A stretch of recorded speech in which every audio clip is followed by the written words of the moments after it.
This is a timeline of events related to Russian interference in the 2016 United States elections.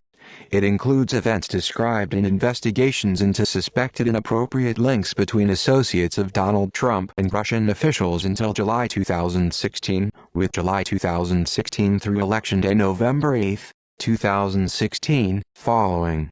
Events and investigations also occur during the presidential transition from November 9, 2016, to January 20, 2017, and continued through the first and second halves of 2017, the first and second halves of 2018, 2019, 2020, and 2021, largely as parts of the Crossfire Hurricane FBI investigation, the Special Counsel investigation, multiple ongoing criminal investigations by several state attorneys general, and the investigation resulting in the Inspector General report on FBI and DOJ actions in the 2016 election. Relevant individuals and organizations. This is a list of individuals and organizations that have been involved in the events related to either the election interference that Russia conducted against the 2016 U.S. elections and/or the resulting investigations into suspected inappropriate links between associates of Donald Trump and Russian officials. Seth Abramson estimated more than 400 people could be listed here. Araz Agalarov, Azerbaijani Russian billionaire oligarch and president of the Crocus Group, close to both Trump and Vladimir Putin. Emin Agalarov, Russian pop singer, and son of Araz Zainab Ahmad, associate of Robert Mueller. Rinat Atomichin, Russian-American lobbyist and former Soviet counterintelligence officer who emigrated to the U.S. in 1994. Mohammed bin Zayed Al Nahyan, Crown Prince of the United Arab Emirates. Justin Amash, U.S. Representative for Michigan's 3rd Congressional District, first Republican to call for Donald Trump's impeachment, became an independent July 4, 2019. Greg Andres, associate of Robert Mueller. Tevfik Arif, Soviet-born Turkish real estate developer and investor, founder of the Bayrak Group. Andriy Artmenko, Ukrainian member of parliament. Julian Assange, founder of WikiLeaks. Aaron Banks, primary funder and co-founder of Leave.eu campaign. Stephen K. Bannon, Breitbart News chairman, 2012-2016, Trump campaign CEO, August-November 2016, and White House chief strategist, January-August 2017. William Barr, United States Attorney General, 1990-1993, February 2019, December 2020, head of the United States Department of Justice, DOJ. Joe Biden, 46th President of the United States, 2021-present, Vice President of the United States, 2009-2017. James E. Boasberg, District Judge of the District Court for the District of Columbia. John R. Bolton, National Security Advisor, April 2018, September 2019. John O. Brennan, Director of the Central Intelligence Agency, CIA, 2013-2017. Richard Burr, North Carolina Senator, Chairman of the Senate Intelligence Committee. Maria Butina, founder of Right to Bear Arms and associate of Alexander Torshin. Steve Koch, banker who helped Paul Manafort and Rick H. steal and launder money. Cambridge Analytica, a now-defunct political consulting, data mining, and analysis firm that worked for Trump's campaign.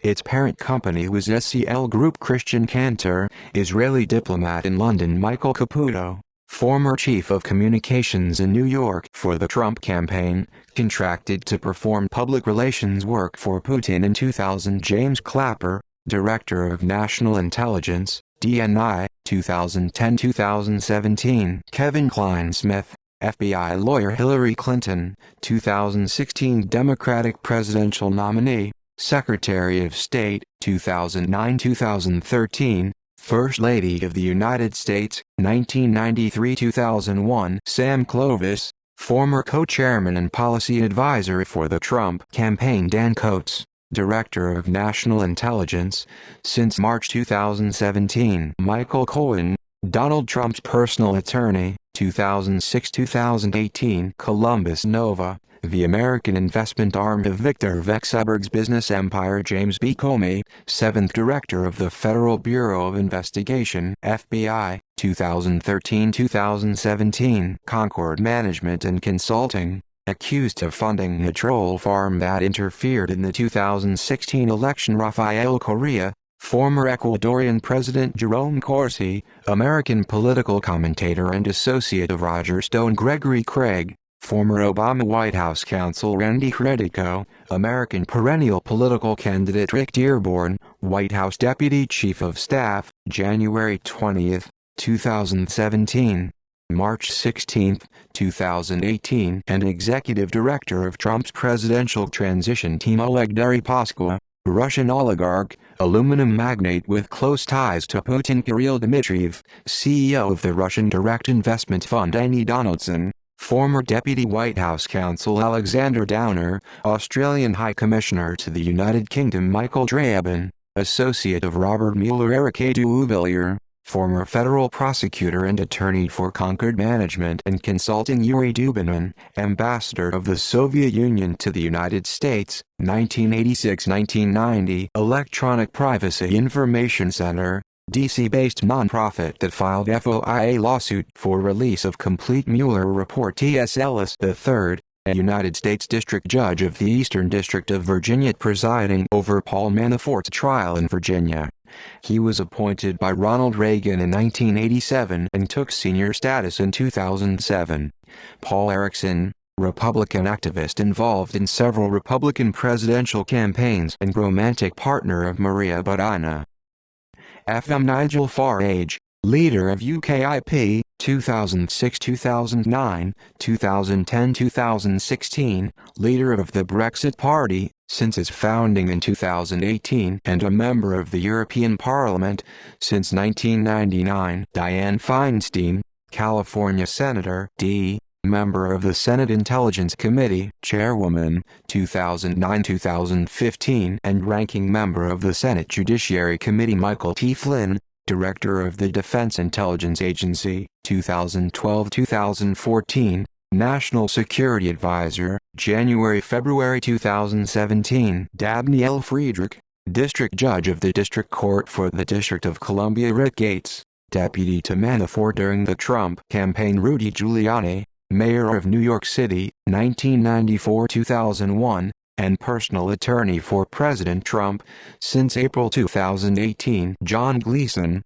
District Judge of the District Court for the Eastern District of New York, 1994, March 2016, advisor to Emma G. Sullivan. Andrew D. Goldstein, associate of Robert Mueller. Rob Goldstone, British publicist of Russian singer Emin Agalarov. J. D. Gordon, Trump Transition Team member, and Director of National Security for the Trump campaign since March 2016. Chuck Grassley, Iowa Senator, R., Chairman of the Senate Judiciary Committee, 2015-2019, and President pro tempore of the United States Senate since 2019. Gutch Cipher 2.0, a hacker alias used by the Russian Main Intelligence Directorate, GRU. Stefan Halper, FBI informant. Alvin K. Hellerstein, District Judge of the District Court for the Southern District of New York. Hope Hicks, Press Secretary for the Trump campaign and White House Communications Director, August 2017.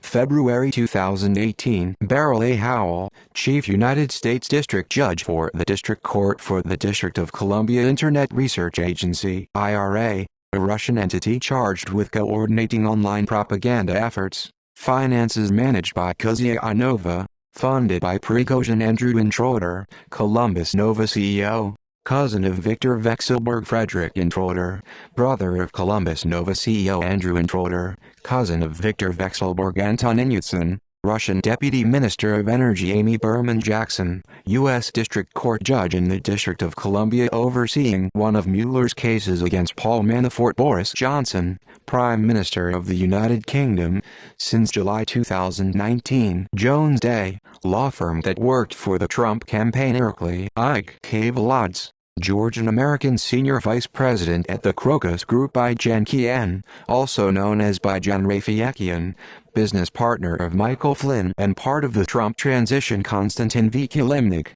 Paul Manafort's right-hand man in Kyiv, Ukraine, alleged Russian intelligence operative Sergei Kislyak, Russian ambassador to the United States, 2008-2017. Elena Alexeyevna Kozyanova, Russian accountant who managed social media troll operation finances, including the IRA, which interfere in 2016 elections and 2018 midterm elections, called Project Lacta. Simon Kooks, Russian-American businessman and associate of Vexelberg, German Kahn, Len Blavatnik, Mikhail Friedman, and Vyacheslav Pavlovsky with ties to Russian businesses and the Russian government. Jared Kushner, real estate investor, son-in-law and senior advisor to President Trump. Sergei Lavrov, Foreign Minister of Russia. Richard J. Leon, District Judge of the District Court for the District of Columbia. Corey Lewandowski, former manager of Trump's primary election campaign, until June 2016. Jesse K. Liu, attorney involved in the Roger Stone case. Paul Manafort, political consultant and former lobbyist for Viktor Yanukovych, campaign manager and chairman of the Trump campaign, June-August 2016, and Trump convention manager, March 2016. Simona Mangiante, Italian lawyer and wife of George Papadopoulos, since March 2018. Andrew McCabe, deputy, February 2016. January 2018, and acting director of the FBI, May-August 2017. Mitch McConnell, Kentucky Senator and Senate Majority Leader. Kayleigh McEnany, White House Press Secretary, since April 2020. K.T. McFarland, political commentator and served as Deputy National Security Advisor under Michael Flynn for the first 4 months of the Trump administration. Donald McGahn, White House counsel to President Trump, January 2017, October 2018. Ahmed Mehta, District Judge of the District Court for the District of Columbia. Joseph Mifsud, Maltese academic and former diplomat for the Maltese government connected with Russian politicians and George Papadopoulos. Andrew Miller, Roger Stone's associate. Andrei Molchanov, member of the Federation Council of Russia, since 2008. Robert S. Mueller III, 6th FBI Director, 2001-2013, appointed special counsel for the Russian interference investigation. N.R. George Nader, businessman and lobbyist who acted as the Trump campaign's liaison to the United Arab Emirates. Gerald Nadler, congressman, DNY, chairman of the House Judiciary Committee, since January 2019. Paul M. Nakasone, commander of United States Cyber Command, since May 2018. National Rifle Association, commonly known as the NRA. Richard Neal, congressman, DMA, chairman of the House Ways and Means Committee, since January 2019. Kirstjen Nielsen, Secretary of Homeland Security, December 2017, April 2019. Alexander Nix, former CEO of Cambridge Analytica. Sam Nunberg, former political advisor to Trump campaign. Devin Nunes, congressman, RCA, ranking member, since 2019 and chairman of the House Intelligence Committee, 2015-18. Barack Obama, 44th President of the United States, 2009-2017. Bruce Ohr, Director of the Organized Crime Drug Enforcement Task Force, 2014-2017, and Associate Deputy Attorney General, 2017. Carter Page, oil industry consultant, former Trump campaign advisor on foreign policy. Sarah Palin, Governor of Alaska, 2006-2009. George Papadopoulos, former advisor to the Trump campaign on foreign policy. Sean Parnell, Governor of Alaska, 2009-2014. Lieutenant Governor of Alaska, 2006-2009. W. Samuel Patton, lobbyist and associate of Paul Manafort, senior consultant for SCL Group. Mike Pence, 48th Vice President of the United States, since January 2017. Dmitry Peskov, Putin's press secretary, and diplomat. Mike Pompeo, Secretary of State, since April 2018.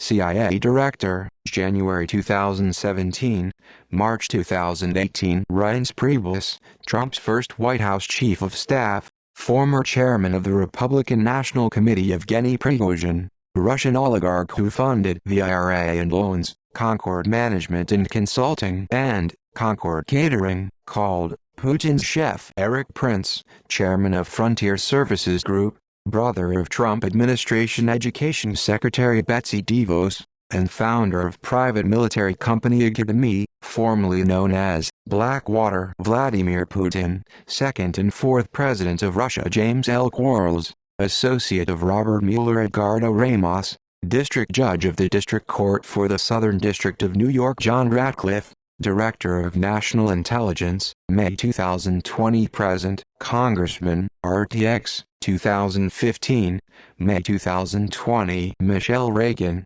Arizona Secretary of State, January 2015, January 2019. Jeannie Rhee, Associate of Robert Mueller. Susan Rice, National Security Advisor, 2013-2017. Michael S. Rogers, Director of the National Security Agency, NSA, 2014-2018. Dmitry Rogozin, Deputy Prime Minister of Russia, 2011-2018. Dana Rohrabacher, Congressman, RCA, 1989-2019. Rod Rosenstein, Deputy Attorney General, Acting Attorney General for Russia. Trump Investigations. Wilbur Ross, 39th United States Secretary of Commerce, since February 2017. Marco Rubio, member of the Senate Intelligence Committee, Republican candidate for president in 2016. Paul Ryan, Speaker of the U.S. House of Representatives, 2015-2018.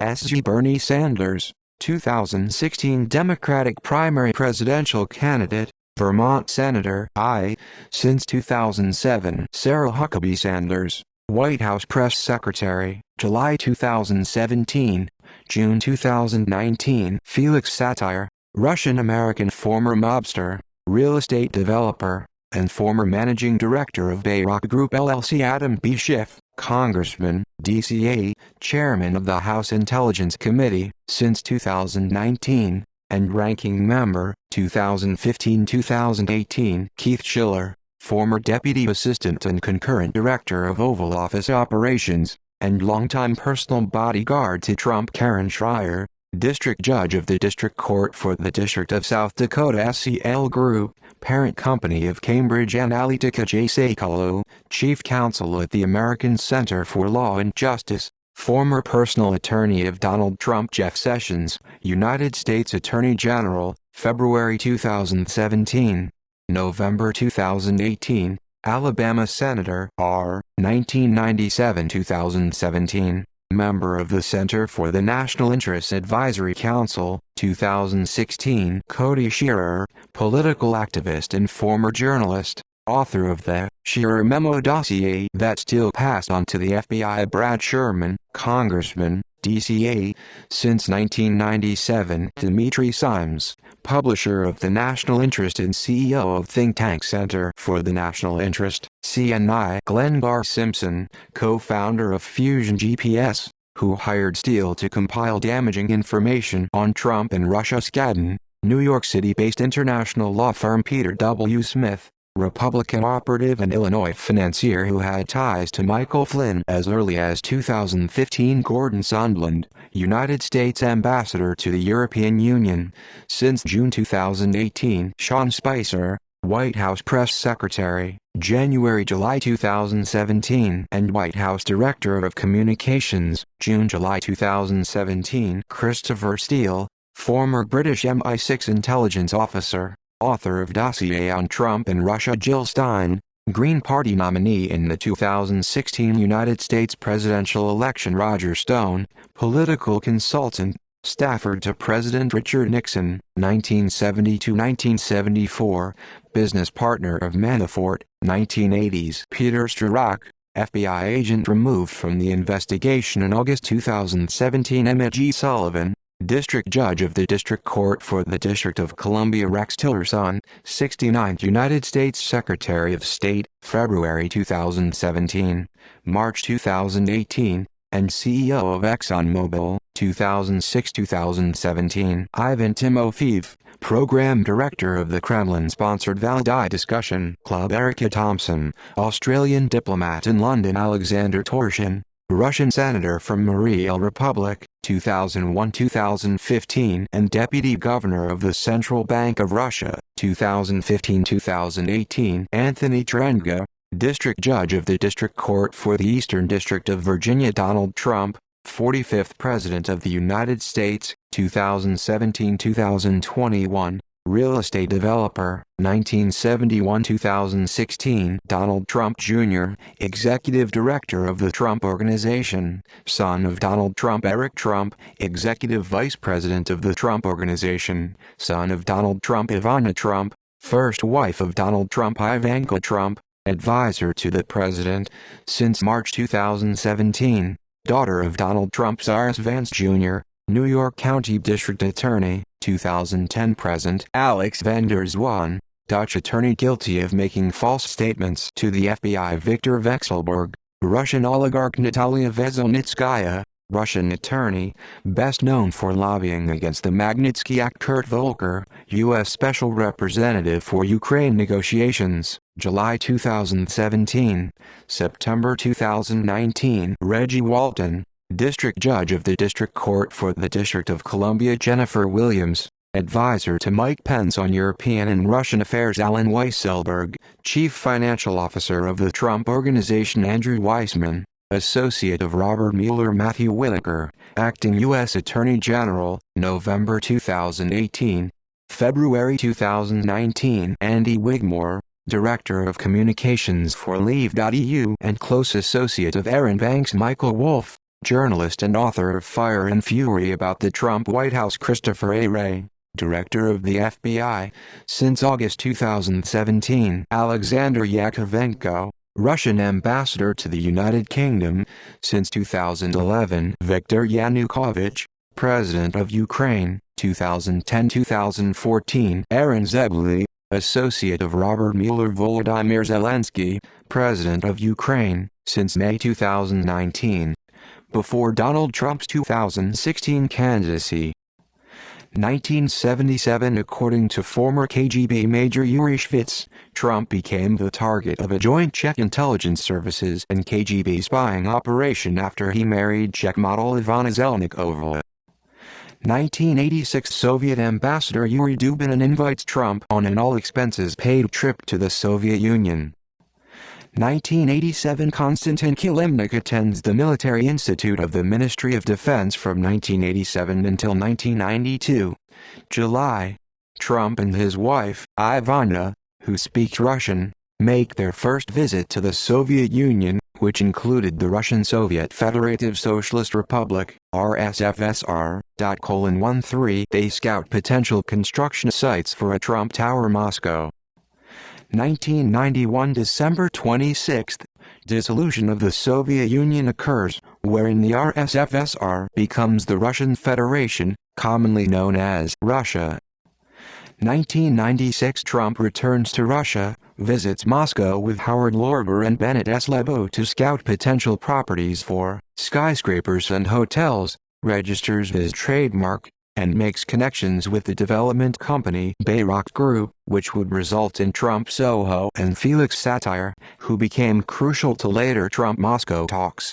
Trump subsequently announces a plan to invest $250 million in Russia and brand 2 luxury residential buildings in Moscow, which doesn't come to fruition. 14. Other people on the trip include Leon Black of Apollo Global Management, Ron Bernstein, Theodore Liebman, and Matthew Calamari. 649. During the trip, Trump brings 2 women he met the night before to a business meeting, and begins a long-term relationship with a former Miss Moscow. 650. 655. In 2020, the Senate Intelligence Committee reports that it is unable to determine whether Russia has compromising material involving Trump and the 3 women.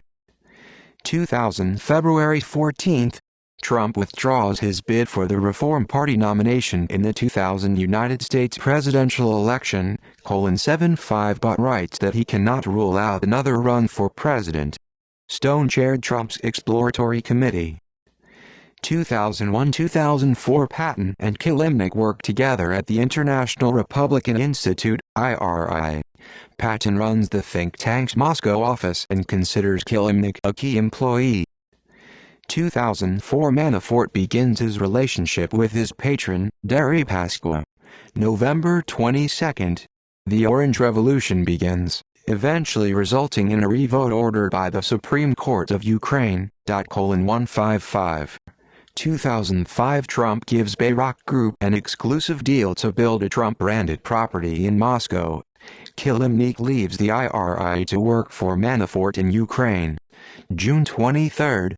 Paul Manafort and a business partner, Rick Davis, propose a plan to Deripaska under which they would influence news coverage, business dealings, and politics in the former Soviet Union, Europe, and the United States, to benefit President Vladimir Putin's government. 131 They eventually sign a $10 million contract that starts in 2006 using ILOAV Limited instead of Davis Manafort.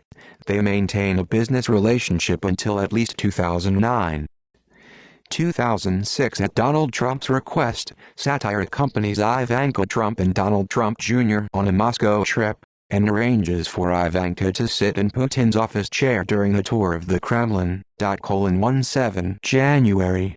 Davis introduces Senators John McCain, Saxby Chambliss, and Johnny Sununu to Deripaska at the World Economic Forum in Davos. They meet at a private apartment and have dinner at Peter Monk's chalet. Later in the month, Deripaska sends Davis and Manafort a letter thanking Davis for arranging the meeting with the senators. 2007 Manafort and Richard Davis found Pericles Emerging Markets, an investment fund solely backed by Deripaska. 131 October 15. Trump praises Putin in an interview on CNN. 2007-2012 Manafort receives $12.7 million in undisclosed cash payments from Viktor Yanukovych's pro-Russian Ukrainian Party of Regions. November. Trump attends the Millionaires' Fair in Moscow, where he announces that Trump Vodka will expand its distribution into Russia, his first foray into the Russian market. November 20. Manafort receives his first payment from the Ukrainian Party of Regions. December 19. Trump sends Putin a congratulatory letter for being named Time magazine's Man of the Year. He writes, "As you probably have heard, I am a big fan of yours. 417-418. 2008. Around 2008, Trump Jr. travels to Russia a half-dozen times in 18 months, looking for deals. Deripaska transfers $18.9 million to Pericles Emerging Markets to purchase Black Sea Cable. It is unclear what happened to the money. Deripaska demands an accounting of the funds in 2013, sues Pericles in 2014, and sues Manafort in 2018. A spokesperson for Deripaska denies he ever hired Manafort's consulting company. 2008-2013. Carter Page is an operational contact for the CIA, which means the agency can ask him for information he already knows but not task him with gathering information. July. Trump sells the Palm Beach estate Mason to Eleni tied to Russian oligarch Dmitry Rybolovlev for a record $95 million. Trump bought the property for $41.35 million 3 years earlier and made only minor improvements. According to Cohen, Trump later tells his associates that he believes Putin was behind Rybolovlev's purchase. September. Trump Jr., then an executive vice president of the Trump Organization, says, "Russians make up a pretty disproportionate cross-section of a lot of our assets, say, in Dubai, and certainly with our project in Soho and anywhere in New York. We see a lot of money pouring in from Russia." November. Davis Manafort is disbanded shortly after the presidential election. 2009 May. Kislyak attempts to arrange a meeting between Torshin and Alaska Governor Sarah Palin during Torshin's planned visit to Alaska on June 6. Palin's office declines and suggests Torshin meet with Lieutenant Governor Sean Parnell. It is unclear whether the meeting took place. 2010 The Trump International Hotel and Tower in Toronto receives timely financing from Vneshkanom Bank, VEB, a Russian state-run investment bank. Deripaska lends $10 million to a company jointly owned by Manafort and his wife. August. Trump and Bannon first meet, and David Bossie is present. Trump says he is thinking of running for president in 2012. Bannon replies, "For what country?" 2011 Maria Butina founds the Right to Bear Arms organization. 2011-2013, protests occur in Russia against its legislative and presidential election processes. Putin accuses U.S. Secretary of State Hillary Clinton of interfering in Russian politics. April 29, May 1, Nashville lawyer G. Klein Preston IV and NRA Secretary Jim Land introduce Russian Senator Alexander Torshin to National Rifle Association (NRA) President David Keene at the NRA annual meeting in Pittsburgh. 578 May 7, Keene sends Torshin a handwritten letter offering to help in his endeavors. October 12, 27, Mueller resigns his family membership from the Trump National Golf Club in Sterling, Virginia and asks for a refund of the unused portion of the annual fees. 2 weeks later, the club confirms the membership will end on October 31 and says he will be put on a wait list for fee refunds, but Mueller never receives the refund.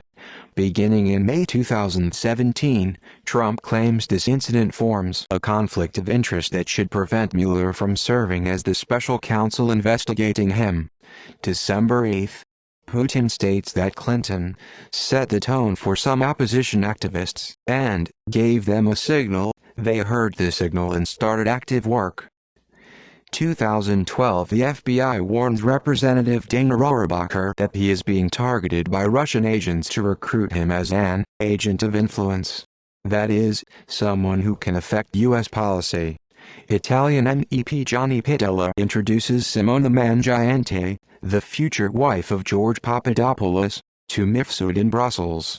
Mangiante worked for the European Parliament as an attorney specializing in child abduction cases.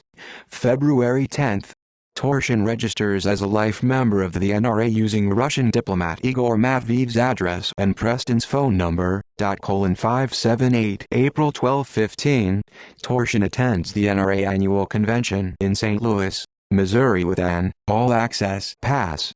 October 11, Preston applies for Torshin to receive election observer status in Tennessee.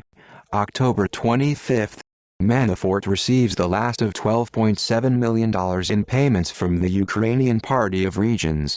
November 6, Torshin and Matvey visit Davidson and Williamson counties in Tennessee as election observers. November 8, Torshin visits the NRA headquarters in Fairfax, Virginia.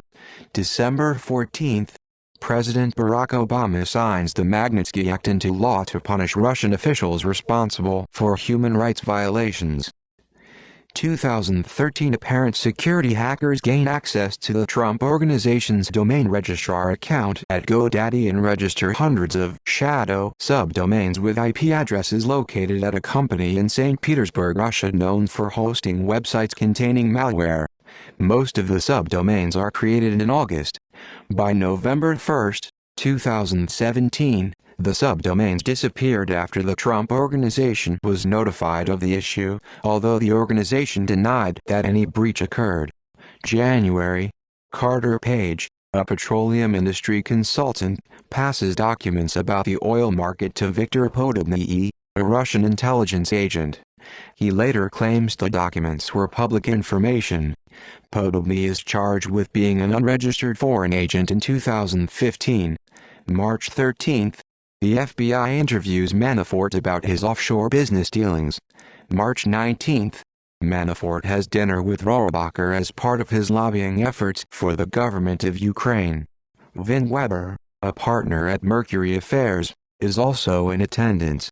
3 days later, Manafort gives Rohrabacher a $1,000 campaign contribution. Richard Gates, Manafort's deputy, pleads guilty in 2018 to lying about the meeting to the FBI. April 13, two agents of the Russian Foreign Intelligence Service, SVR, discuss recruiting Page. May 3-5, Badina and Torshin attend the NRA convention in Houston, Texas. June. Flynn travels to Moscow at Major General Igor Sergun's invitation. Kislyak helps arrange and coordinate the trip. Flynn visits the GRU headquarters, where he meets with GRU officials, briefs GRU staff, and presents a professional development class on leadership. 753 June 1518. Attending the Miss USA 2013 pageant, Trump dines with Aros Agalarov, Emin Agalarov, and Rob Goldstone in Las Vegas. The next day he announces that Miss Universe 2013 will be held in Moscow. He sends Putin a letter inviting him to the pageant and asks on Twitter whether the Russian president will be his new best friend. July 3. Carter Page schedules a dinner with potential investor Russian oligarch Viktor Vekselberg to pitch his fledgling natural gas business. It is unclear whether the meeting took place. August. Eric Trump tells author James Dodson, "We don't rely on American banks. We have all the funding we need out of Russia," and says, "We go there all the time." In May 2017, Eric Trump calls this fabricated and an example of why people distrust the media. August 25. Page sends a letter to an academic press in which he claims to be an advisor to the Kremlin. Early October. Badina makes a presentation on right to bear arms to the Association for the Promotion of Weapons Culture in Israel. Her presentation includes a slide claiming her organization has cooperation agreements with similar organizations in Kazakhstan, Ukraine, and Estonia, and she informs the group that it also has a cooperation agreement with the NRA. Another slide states it has a cooperation agreement with the International Defensive Pistol Association, which the Texas-based organization denies when asked in 2018. Torshin or Badina invites Keane to the November Right to Bear Arms conference in Moscow. 580 October 17. In an appearance on The Late Show with David Letterman, Donald Trump says he has conducted a lot of business with the Russians and that he has met President Vladimir Putin. Erickson begins an email conversation with Badina to make arrangements for his and Keena's trip to Moscow. 580 Erickson informs Badina that Keena may have a formal diplomatic meeting after they arrive on October 30. 581 October 30. After Keane and Erickson arrive in Moscow, Keane dines with Torshin and his wife. 581 October 31. November 1. Keane, Alan Gottlieb, Gottlieb's wife, and Paul Erickson attend the Right to Bear Arms conference in Moscow where they meet with Badina and Torshin. Gottlieb and Keane are invited speakers at the event. Keane is scheduled to speak on the second day. 581 Gottlieb and his wife dine with Torshin and Badina, and receive gifts that display research into their interests. In 2017, Gottlieb tells The Washington Post they wanted to keep communications open and form friendships. November 1. Keane is scheduled to meet with Peskov, though he later tells the Senate Intelligence Committee that he does not recall meeting with any government officials while in Moscow. 581 Early November. Badina and Erickson discussed holding an NRA-hosted event in Moscow in 2014, an idea raised by Torshin and Keane during the Right to Bear Arms conference. The proposed event would honor Right to Bear Arms, Torshin, and General Mikhail Kalashnikov. Putin would be an invitee. Erickson describes the idea as having high importance to the NRA. Later, Keane tells the Senate Intelligence Committee that the plans were dropped partly because Kalashnikov died in December 2013. 584 November 3. Badina emails Erickson asking him to not publish photographs of Keane and Torshin dining together because she needs time to think how to position this. 581 November 6. Erickson begins assisting Badina with a visa application so that she can visit the NRA. 581 This is the first occurrence of Badina using the NRA as a reason for visiting the U.S., but there is no evidence she made the trip. 581 November 7. but Ina again emails Erickson to dissuade him from publishing the photographs because she is concerned about attracting attention. 581 November 9/11, the Trump-owned Miss Universe pageant is held in Moscow, sponsored by Sberbank. According to various reports, the event's $20 million licensing fee is paid by a Moscow real estate development firm called the Crocus Group, whose president is Araz Agalarov and vice president is his son, pop singer Emin Agalarov. One VIP guest is Alimzhan Taktakunov, an alleged Russian mobster and fugitive who was recently indicted for running a high-stakes illegal gambling ring out of a Trump Tower apartment in New York City. While Putin does not attend, the event is attended by Vladimir Kozhin, the head of the Kremlin's property department, which is responsible for development projects. After the event, Trump tells Real Estate Weekly, "The Russian market is attracted to me. I have a great relationship with many Russians." During the trip, Trump meets Herman Griff, the CEO of state-controlled Sberbank, Russia's largest bank, and other oligarchs close to Putin. Agalarov and Graf co-host a dinner for Trump at the Moscow branch of Nobu, which is owned by Agalarov. Afterwards, Trump tweets to Agalarov, "I had a great weekend with you and your family. You have done a fantastic job." Trump Tower Moscow is next.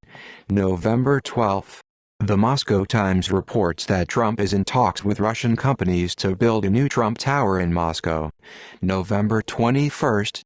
The Ukrainian crisis starts when President Yanukovych suspends preparations for the implementation of an association agreement with the European Union. December 10. John Bolton promotes gun rights in Russia in a video made for Badana's Right to Bear Arms organization that is shown to members of the Duma. 582 Bolton made the video at the request of Keane, who was himself asked to find someone by Badana and Torshin, though Keane didn't mention Torshin by name. 582 December 13. Keane emails Badina to follow up on the Bolton video and ask Badina and Torshin for advice on inviting Rogozin to the NRA's Las Vegas event in 2014. Badina responds that she and Torshin think it is a good idea. 584 December 23. Trump Jr., Emin Agalarov, and Kavlazy reach an agreement for the Trump Tower Moscow project under which the Trump Organization would receive a 3.5% commission on all sales. 6768 2014 Badana tells an American Facebook friend who complained about California's gun restrictions that he should hold demonstrations for gun rights. Patton provides lobbying and consulting services to the Ukrainian opposition bloc political party and Lyovokin, a party leader, without registering as a foreign agent. He travels many times to Ukraine to meet with Lyovokin and Kilimnik. Patton works for Cambridge Analytica to hone their micro-targeting operations during the 2014 midterm elections. January 2, Keane, who is also the opinion editor for The Washington Times, publishes in the newspaper a piece on Kalashnikov written by Torshin and partly translated by Erickson and Badina. 584 Early 2014, Erickson meets Badina in Israel, where they become romantically involved. 582 Before January 24, the Crocus Group sends the Trump Organization a proposal to build a 194-meter tall building with 800 units at the Crocus City site in Moscow where the Miss Universe pageant was held. Trump Jr. and Emin Agalarov signed the proposal. 68 February 14, Kushner and Ivanka Trump traveled to Russia on a 4-day trip at the invitation of Dasha Zhukova, a longtime friend of Ivanka and the wife of Russian oligarch Roman Abramovich. They attend a gala fundraiser for the Jewish Museum and Tolerance Center in Moscow along with Vexelberg, other oligarchs, Russian government officials, and their families. Ivanka and Emin Agalarov tour the proposed Trump Tower Moscow site at Crocus City. 68 In 2016-17, Kushner omits the trip from his security clearance applications. February 10, In a Fox and Friends phone interview, Trump says Putin contacted him while he was in Moscow for the Miss Universe pageant. March 6. Obama initiates international sanctions on certain Russian individuals, businesses and officials, in response to the Russian military intervention in Ukraine and the annexation of Crimea. Speaking at the Conservative Political Action Conference, CPAC, Trump says, "You know, I was in Moscow a couple of months ago. I owned the Miss Universe pageant and they treated me so great. Putin even sent me a present, a beautiful present." March 21. Trump posts 2 tweets praising Putin regarding Russian Empire on the day the Russian Federal Assembly ratifies the Treaty on Accession of the Republic of Crimea, formalizing the annexation of Crimea by the Russian Federation. April. The Russian Internet Research Agency (IRA) creates a department called the Translator Project. The department's focus is on interfering in the U.S. election. The Obama administration receives a report from a well-connected Russian source that Russia is building disinformation infrastructure to disrupt the political systems in the United States and Europe. Early April. Erickson and Keene help Budina secure a visa for her visit to the U.S., including Keene making a standard call to the office of Congressman Edward Royce, chairman of the House Foreign Affairs Committee, 584-585 April 12. Asked about Putin by Eric Bolling on the Fox News show Cashing In, Trump says Putin has taken the mantle from Obama. He continues, "Interestingly, I own the Miss Universe pageant, and we just left Moscow. He could not have been nicer. He was so nice and so everything. But you have to give him credit that what he's doing for that country in terms of their world prestige is very strong." April 24. Budina presents NRA President Jim Porter with an honorary membership in Right to Bear Arms. April 25-27. Budina and Torshin attend the NRA annual conference in Indianapolis. Budina attends several meetings as a guest of Keene. May. The IRA begins its election interference campaign of spreading distrust towards the candidates and the political system in general. May 27. Speaking at the National Press Club luncheon, Trump again claims to have spoken to Putin. "I own the Miss Universe pageant. I was in Russia. I was in Moscow recently. And I spoke indirectly and directly with President Putin, who could not have been nicer. And we had a tremendous success." June 2. BuzzFeed News reports on a cache of Internet Archive emails leaked by Russian hackers. The emails reveal a well-funded effort to recruit and train online trolls to post comments on top American websites. 28 June 3. Kavalatz emails Trump Jr. and others about design elements and architectural details for Trump Tower Moscow. 68 June 426. Alexandra Krylova and Anna Bogacheva, 2 IRA employees, traveled to the U.S. to collect intelligence. Maria Bavda, a 3rd employee, is denied a visa. All 3 are indicted in February 2018 for their work on election interference. June 10. Trump Jr. emails Kavalatz and others about design elements and architectural details for Trump Tower Moscow. 68 June 16. Trump Jr. emails Kavalatz and others again about design elements and architectural details for Trump Tower Moscow. 68 Mid-2014, Dutch intelligence gains access to Russian hacking group Cozy Bear, which later, together with Fancy Bear, hacked the DNC servers. They were able to photograph each hacker, get their names, and compile dossiers on each, as they were watching the Russians perform their hacking operations in real time. July 2. The FBI interviews Richard Gates about his international business dealings. July 7. The Trump Organization sends Crocus Group a set of questions about the demographics of these prospective buyers in the area around the proposed Trump Tower Moscow site, the development of neighboring parcels, and concepts for redesigning portions of the building. 68 July 22. Lawrence Levy, a lawyer with the law firm Bracewell and Giuliani, advises Rebecca Mercer, Steve Bannon, and Alexander Nix on the legality of their company, Cambridge Analytica, being involved in U.S. elections. He advises that Nix and any foreign nationals without a green card working for the company not be involved in any decisions about work the company performs for any clients related to U.S. elections. He further advises Nix to recuse himself from any involvement with the company's U.S. election work because he is not a U.S. citizen. July 30th. The FBI interviews Manafort about his international business dealings. 132 August 4th, the Trump Organization requests from Crocus Group the specifications for a Marriott-branded tower under construction near Crocus City. 68 August 7th, Lieutenant General Flynn retires from the U.S. Army. August 26th, Butina invites Keane to the September Right to Bear Arms conference in Moscow. Keane declines citing travel conflicts and the upcoming midterm elections, but promises to attend the 2015 conference. 585 Late 2014, Butina resigns from her position as the head of Right to Bear Arms. September-November, the Trump Organization becomes less and less responsive to emails from the Crocus Group about the Trump Tower Moscow project, with the last response sent on November 24. Discussions end in the planning stage with no construction occurring. 68 The death of Tamir Sapir, a potential funding source for the project, may be a contributing factor in the project's collapse. September 3rd, Paul Erickson attends a Right to Bear Arms forum in Moscow where he is a featured speaker.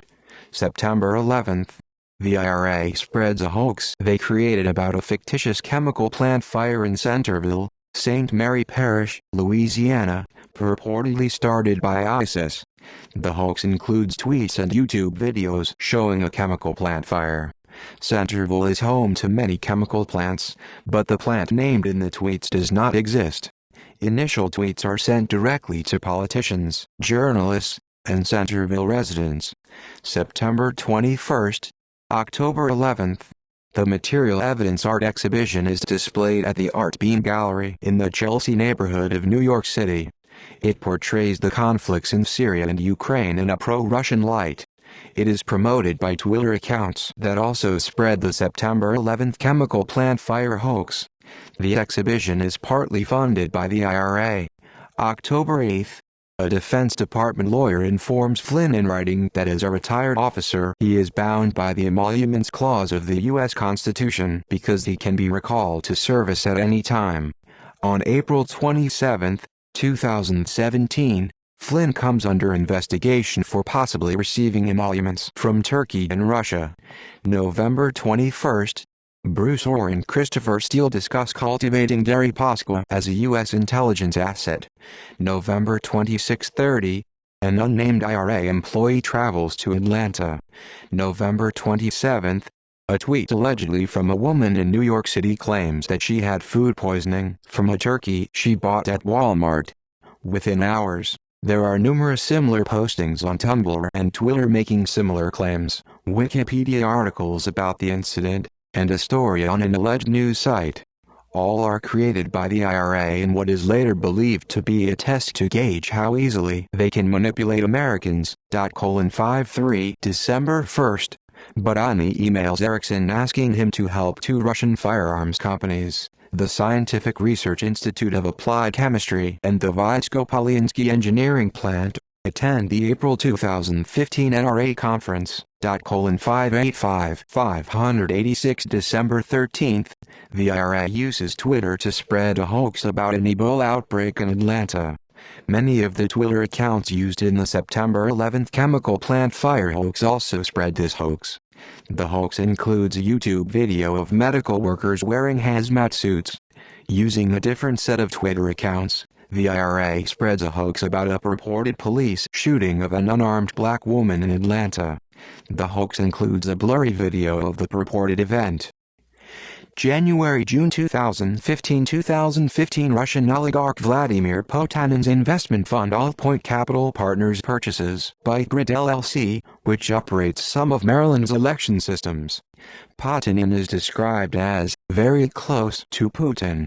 State officials are not informed of the purchase. and remain unaware until the FBI briefs them in July 2018.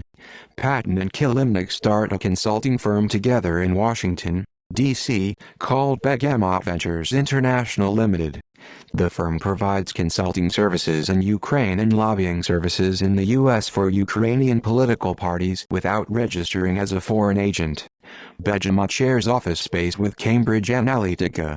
January 1921. Patton and Kilimnik coordinate to arrange meetings for Serhiy Lyovokin with members of the Senate Foreign Relations and the House Foreign Affairs Committees, with officials from the State Department, and with numerous members of the U.S. media. In August 2018, Patton pleads guilty to failing to register as a foreign agent for this work. January 20. Budyna emails Keane to notify him of Torshin's recent appointment as vice chairman of the Russian Central Bank, and to express concerns about the implications for Torshin's continuing relationship with the NRA. 586 January 22. Budyna asks Keane for assistance securing invitations for 2 Russian firearms companies to attend the April NRA convention. It is unknown whether the companies attended. 586 January 23. A court filing by the U.S. government contains a transcript of a recorded conversation between 2 members of a Russian SVR spy ring, Viktor Podobny and Igor Sparishev. Their conversation concerns efforts to recruit Male 1, later confirmed as Carter Page. Podobny calls Page an idiot and tells Sparishev, "You get the documents from him and tell him to go fuck himself." February. Dmitry Simes meets with Putin and other Russian officials in Moscow. Simes is the publisher of The National Interest and CEO of the think tank Center for the National Interest, CNI. The center arranges meetings between Torshin, Budyna, and U.S. government officials in April, and also arranges Trump's April 27, 2016, speech at the Mayflower Hotel. February 5. The NRA sends invitation letters to Budyna and Torshin to help them obtain U.S. visas to attend the NRA convention in April. 589 February 10. Budyna emails Keane and his wife with an update on Torshin's appointment. She tells them about Torshin's recommendation that she expand her participation in conferences and meetings in the political circles of the Republican Party to lay the foundation for a trusted dialogue between the U.S. and Russia. 586 587 February 26-28. Budyna attends CPAC at Keane's invitation. 587 March 16. Keane sends Budyna a list of key conservative meeting dates from the Conservative Action Project to help her make her U.S. travel plans. 589 March 18. Trump announces he is forming a presidential exploratory committee. March 20. Budyna asks Perrin for a list of U.S. governors and members of Congress that will be attending the NRA convention. Perrin responds with a publicly available list of politicians. 592 March 24. Budyna sends Erickson a Google-translated copy of her and Torshin's plan to use their existing NRA connections to develop an informal channel of communication with the new U.S. presidential administration, which they expect to be Republican. She requests $125,000 to attend a series of Republican-focused conferences and other outreach purposes. 587 588 Spring.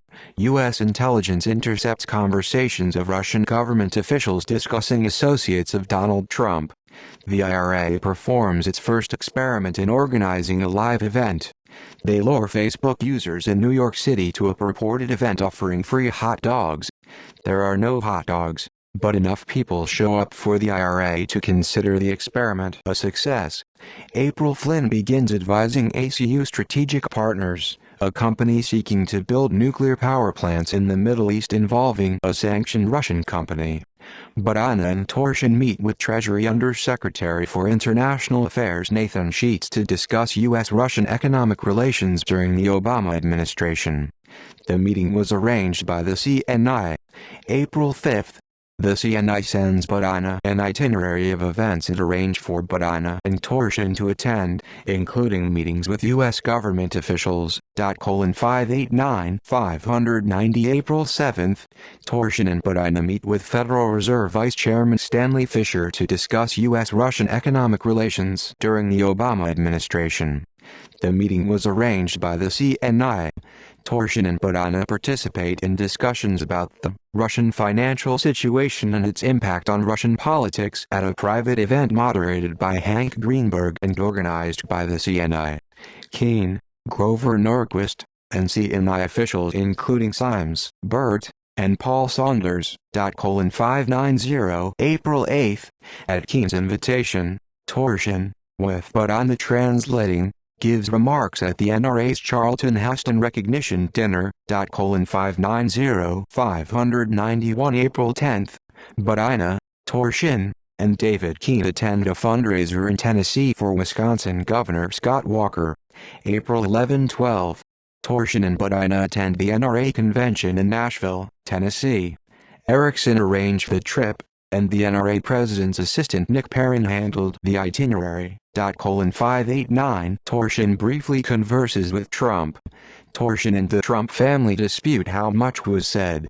At a reception, Keane introduces Badina and Torshin to Governor Walker, and they give Walker a gift from Russia. 592 May. Kislyak and Badina discuss Governor Walker, Keane and the NRA. 594 Mid-June. Kislyak hosts Keane for lunch at the Russian embassy. 593 Afterward, Badina reaches out to Keane about the lunch, and he gives her a readout of the discussion. 594 June 10. Flynn testifies before the House Foreign Affairs Committee on Nuclear Power in the Middle East. He omits his work for ACU strategic partners from both the committee disclosure form and his testimony. June 12. Maria Badina argues in an article she wrote for the National Interest that only a Republican president can improve relations between the U.S. and Russia. 2016 Presidential Campaign. June-December 2015. June 16. Donald Trump announces his candidacy for president. June 17. In an interview on the Fox News show Hannity, Sean Hannity asks Trump if he has talked to Putin. Trump replies, "I don't want to say. But I got to meet all of the leaders. I got to meet all. I mean, everybody was there. It was a massive event. And let me tell you, it was tremendous." Late June. Flynn travels to Egypt and Israel. In September 2017, members of Congress present evidence to Mueller that Flynn's purpose was to promote a Russian-backed plan for the building of 40 nuclear reactors, with total regional security to be provided by U.S.-sanctioned Russian weapons exporter Rosoboron. July. Trump receives an invitation to Moscow for the 60th birthday of Ara Zagalarov, who co-hosted the Miss Universe pageant with him in 2013. July onward. Thousands of fake Twitter accounts run by the IRA begin to praise Trump over his political opponents by a wide margin, according to a later analysis by the Wall Street Journal. July 12. Badina and Erickson attend Freedom Fest 2015 in Las Vegas. 594-596 They are registered to attend private events with Norquist, Dinesh D'Souza, and Peter Thiel. 594 July 9. Badina and Erickson attend a Bitcoin panel with former Overstock.com CEO Patrick M. Byrne. They greet Byrne and discuss Overstock.com's work with women in Afghanistan. Afterward, Badina sends Byrne an email drafted by Erickson thanking him for their discussion and inviting him to meet on July 12 to discuss the types of reforms Russia should embrace. 595 In 2020, a Senate Intelligence Committee report finds that Badina and Erickson were interested in Byrne as a possible conduit to Senator and presidential candidate Rand Paul. 595-596 July 11. Badina attends Freedom Fest in Las Vegas, where Trump is speaking and taking questions. She asks Trump his stance on continuing sanctions. He replies he knows Putin and doesn't think sanctions are needed.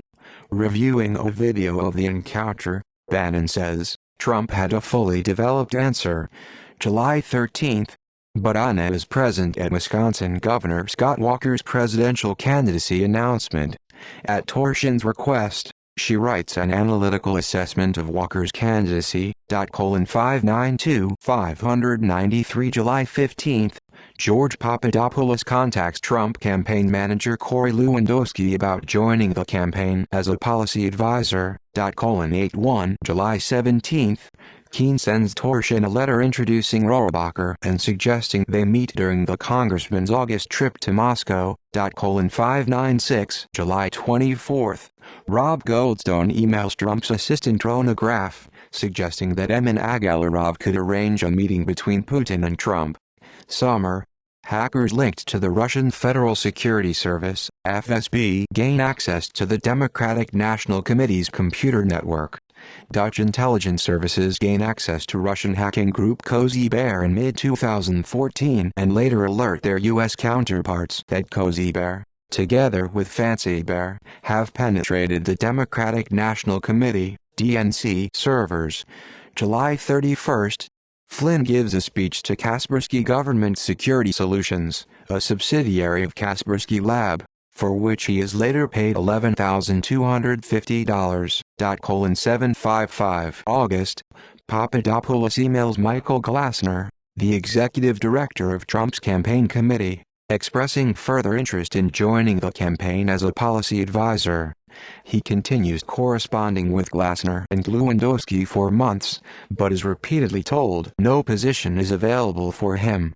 Flynn travels to New York City to meet Trump for the first time. August 3. Torshin and Butina discuss Rohrabacher over Twitter direct messages. He tells Butina that he believes Rohrabacher is under the watch of the Russian Ministry of Foreign Affairs. 597 August 4-6. Rohrabacher and Barron's travel to Russia. While there, Rohrabacher meets Butina and Torshin for breakfast. In July 2018, Rohrabacher tells Politico he dined with Butina and another congressman accompanying him on the trip. August 6. Butina tells Keene about her breakfast discussion with Rohrabacher, including that Butina could meet with Rohrabacher in the U.S. in October. 597-598 Keene sends Butina a list of proposed NRA attendees for the December Right to Bear Arms event in Moscow. 599 August 8. Roger Stone leaves the Trump campaign. The campaign says it fired Stone, but Stone insists he quit. He subsequently gives the press a resignation letter that the campaign says it never received. August 12. Butina and Torshin discuss plans for the NRA trip to Moscow, including possibly hosting high-level meetings if the delegation is sufficiently respectable. 599 August 15. The FBI Washington field office contacts technical staff at the DNC headquarters to alert them that their computer systems have been penetrated and data compromised by the Russians. August 17. Konstantin Rykov, the founder of the Russian online newspaper Vzglyad, registers two domain names, Trump2016.ru and DonaldTrump2016.ru. 66 August 18. Georgi Satrian of Vzglyad emails Hope Hicks to arrange an in-person or phone interview with Trump. According to the Mueller report, the proposed interview never occurs. 66 August 20. Kislyak meets with Keene at Alan Kors at the NRA headquarters. 593 August 21. Sessions makes his first appearance at a Trump campaign rally. September. An FBI special agent reports to the DNC that at least one of its computer systems has been hacked by an espionage team linked to the Russian government. The agent is transferred to a tech support contractor at the help desk, who makes a cursory check of DNC server logs and does not reply to the agent's follow-up calls, allegedly because of a belief that the call might have been a prank. Jill Stein speaks briefly with Russian Foreign Minister Sergei Lavrov at a Russia Today gala in New York City. She is an invited guest at the event. 805 The FBI and or try to recruit Deripaska as an informant on the Kremlin and Russian organized crime in exchange for a U.S. visa. Steele helped set up the meeting. A New York architect completes plans for a bold glass obelisk 100 stories high in Moscow, with the Trump logo on multiple sides. Cohen attempts to arrange a meeting between Trump and Putin during the United Nations General Assembly session, with Trump asking for status updates several times. After phone calls and emails, a Russian official finally tells Cohen that such a meeting would not follow protocol. 142 The IRA begins posting videos on YouTube primarily aimed at African Americans, eventually posting over 1,100 videos with 43 hours of content on 17 YouTube channels. The politically oriented videos are anti-Clinton, and some videos discourage African Americans from voting or encourage voting for Jill Stein. 58 September-October, The Washington Free Beacon, a conservative website primarily funded by billionaire Paul Singer, hires Fusion GPS to perform opposition research on Trump. Initially a Marco Rubio supporter, Singer continues to fund the research after Rubio withdraws from the race. September 11. Trump speaks at the Yalta European Strategy Conference in Kyiv via satellite. The organizer of the event, Viktor Pinchuk, donates $150,000 to Trump's charity, the Trump Foundation. Late September, Felix Satir meets with Michael Cohen on behalf of IC Expert Investment Company to discuss building a Trump Tower in Moscow. IC Expert is a Russian real estate development corporation controlled by Andrei Vladimirovich Rozov. Satir agrees to find a developer and arrange for financing. Satir later contacts Rozov to propose that IC Expert work with the Trump Organization on the project. 69 September 21. On Hugh Hewitt's radio program, Trump says, "The oligarchs are under Putin's control to a large extent.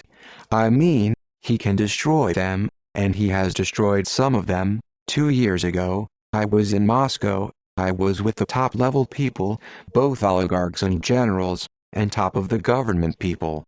I can't go further than that, but I will tell you that I met the top people, and the relationship was extraordinary." September 22. Cohen forwards a Trump Tower Moscow preliminary design study to Georgy Ritskiladze, who then emails it to his associate Simon Nijiradze, writing, "If we could organize the meeting in New York at the highest level of the Russian government and Mr. Trump, this project would definitely receive the worldwide attention." 70 September 24. Ritskiladze emails Cohen a draft letter for the Trump Organization to send to the mayor of Moscow, explaining, "We need to send this letter to the mayor of Moscow, second guy in Russia. He is aware of the potential project and will pledge his support." Later that day he sends Cohen a translation of the letter that describes Trump Tower Moscow as a symbol of stronger economic, business and cultural relationships between New York and Moscow and therefore United States and the Russian Federation. 70 September 27. Ritskiladze emails Cohen a proposal for the Trump Organization to partner with Global Development Group LLC on the Trump Tower Moscow project. He describes Global Development as controlled by Nijiradze and the architect Mikhail Puznikin. In September 2018 Cohen tells Mueller's team that he declined the proposal and decided to continue with Sater's proposed partner, IC Expert Investment Company. 70 October, for his July 31 remarks during a cybersecurity forum in Washington, D.C., Flynn receives $11,250 from Kaspersky Government Security Solutions Incorporated, the American subsidiary of Kaspersky Lab, owned by Eugene Kaspersky. October 5.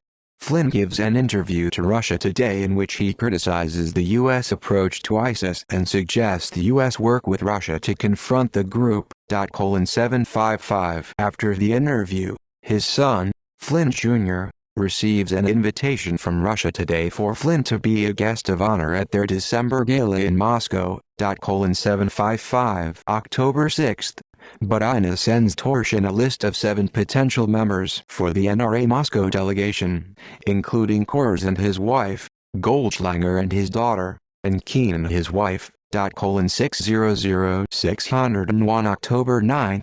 Satire emails Cohen about his plans to meet with and persuade Andrei Molchanov to provide the land for a Trump Tower in Moscow.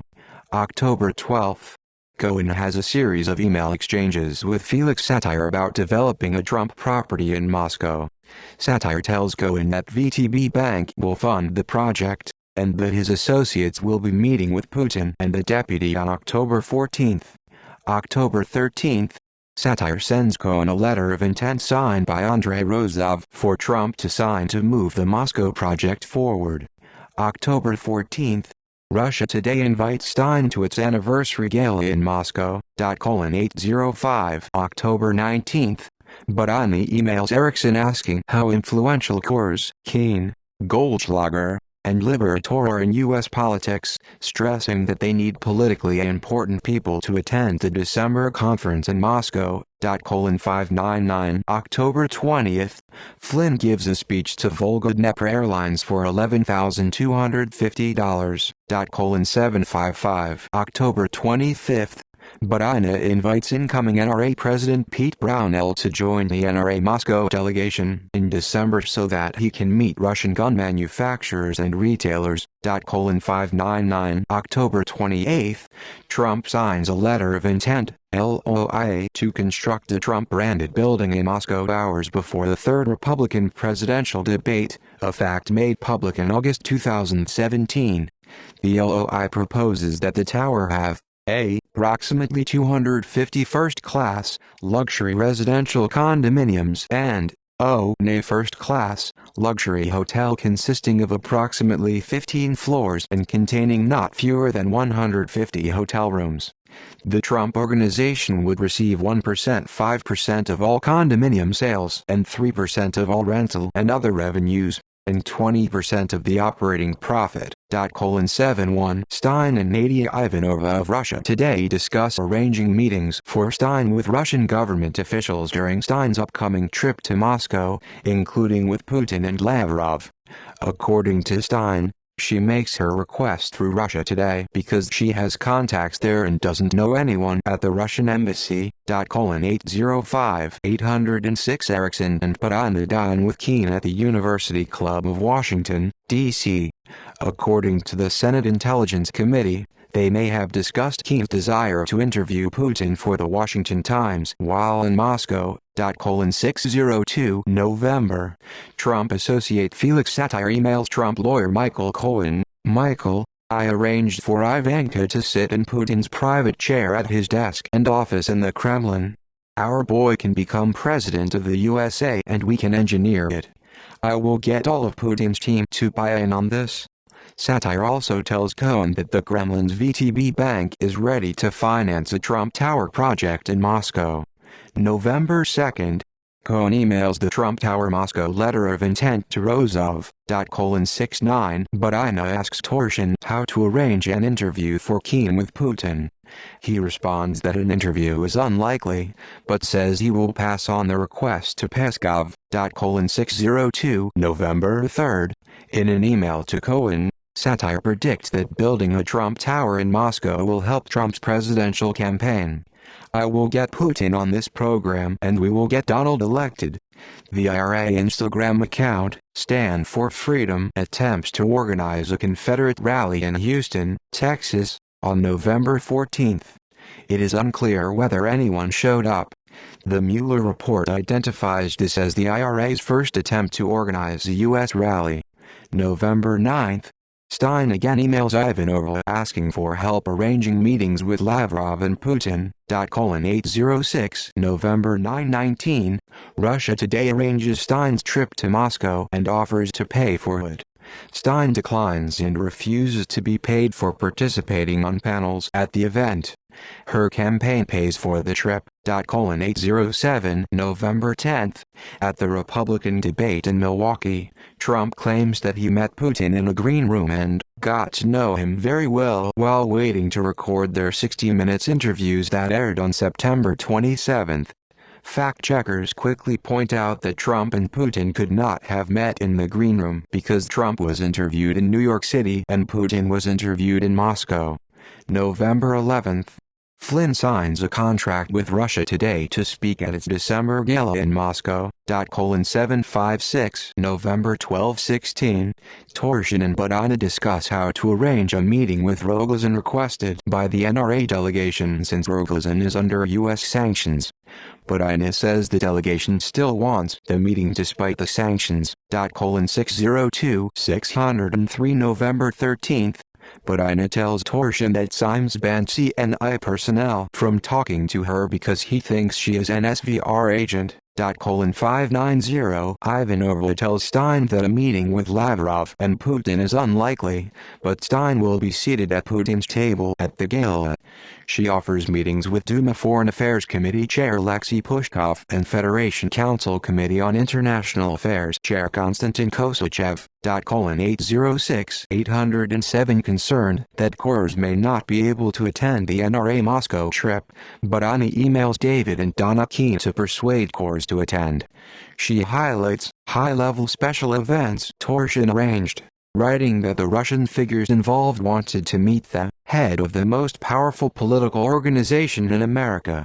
She mentions private meetings with Russian Security Council First Secretary Nikolai Patrushev, Rogozin, Public Counsel of the Russian Ministry of Defense Chairman Pavel Gusev, head of Putin's presidential campaigns Igor Pizarsky, and oligarch and patron of the right to bear arms, Konstantin Nikolaev. 599-600 November 16.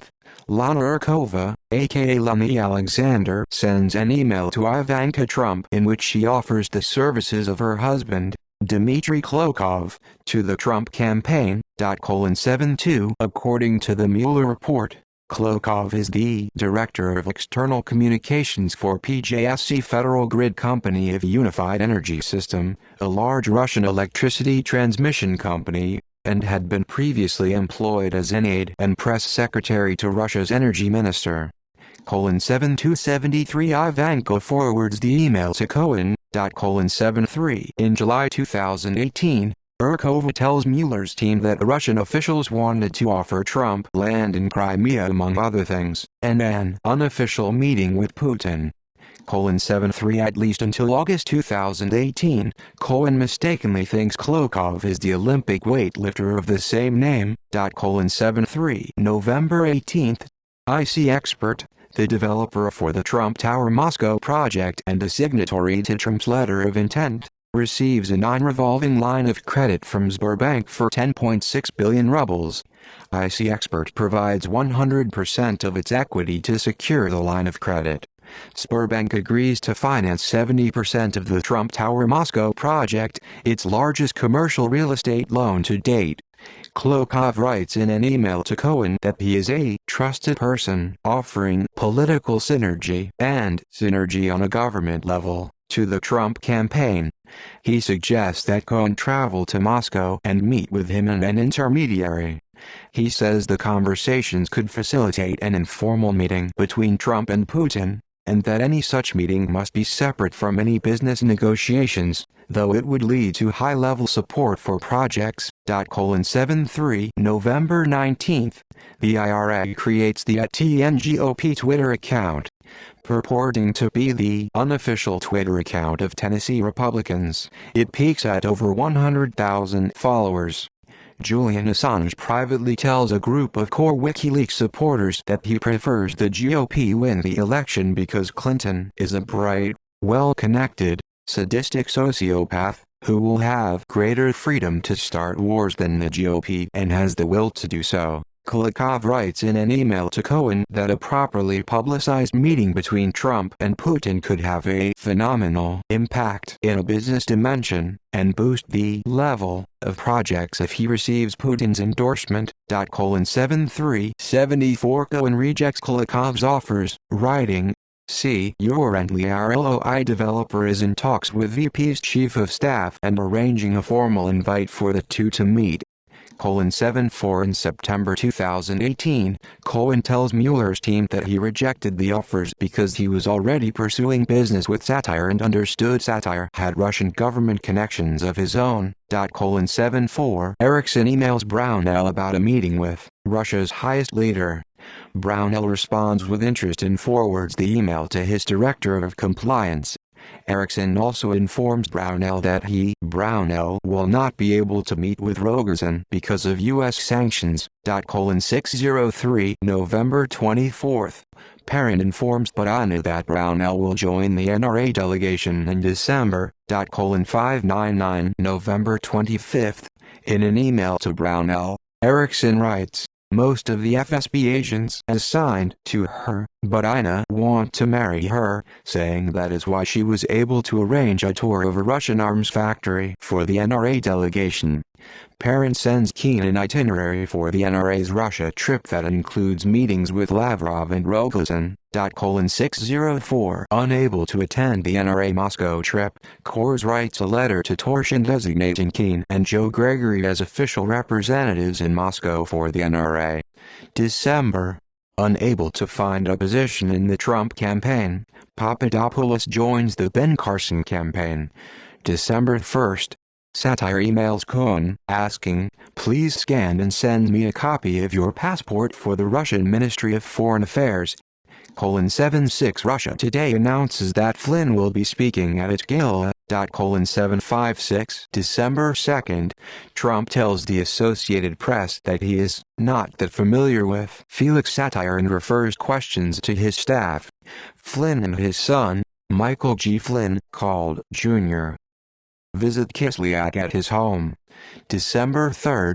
Barbara Ladine, a longtime staffer for Senator Chuck Grassley on the Senate Judiciary Committee and wife of close Flynn associate and Iran-Contra affair figure Michael Ladine, sends Peter W. Smith a 25-page proposal for finding Clinton's missing emails. 62 The proposal posits that Clinton's private email server was hacked and proposes, among other things, contacting foreign intelligence services to determine if they have any copies of Clinton's emails. 62 At the time, her investigation is not connected to the Trump campaign, though she gives Flynn regular updates throughout the summer of 2016. 62 Smith forwards the email to Jonathan Safran and John Sobelson.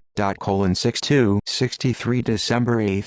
Flynn and his son travel to Moscow to attend the Russia Today Gala. 757 December 8-13.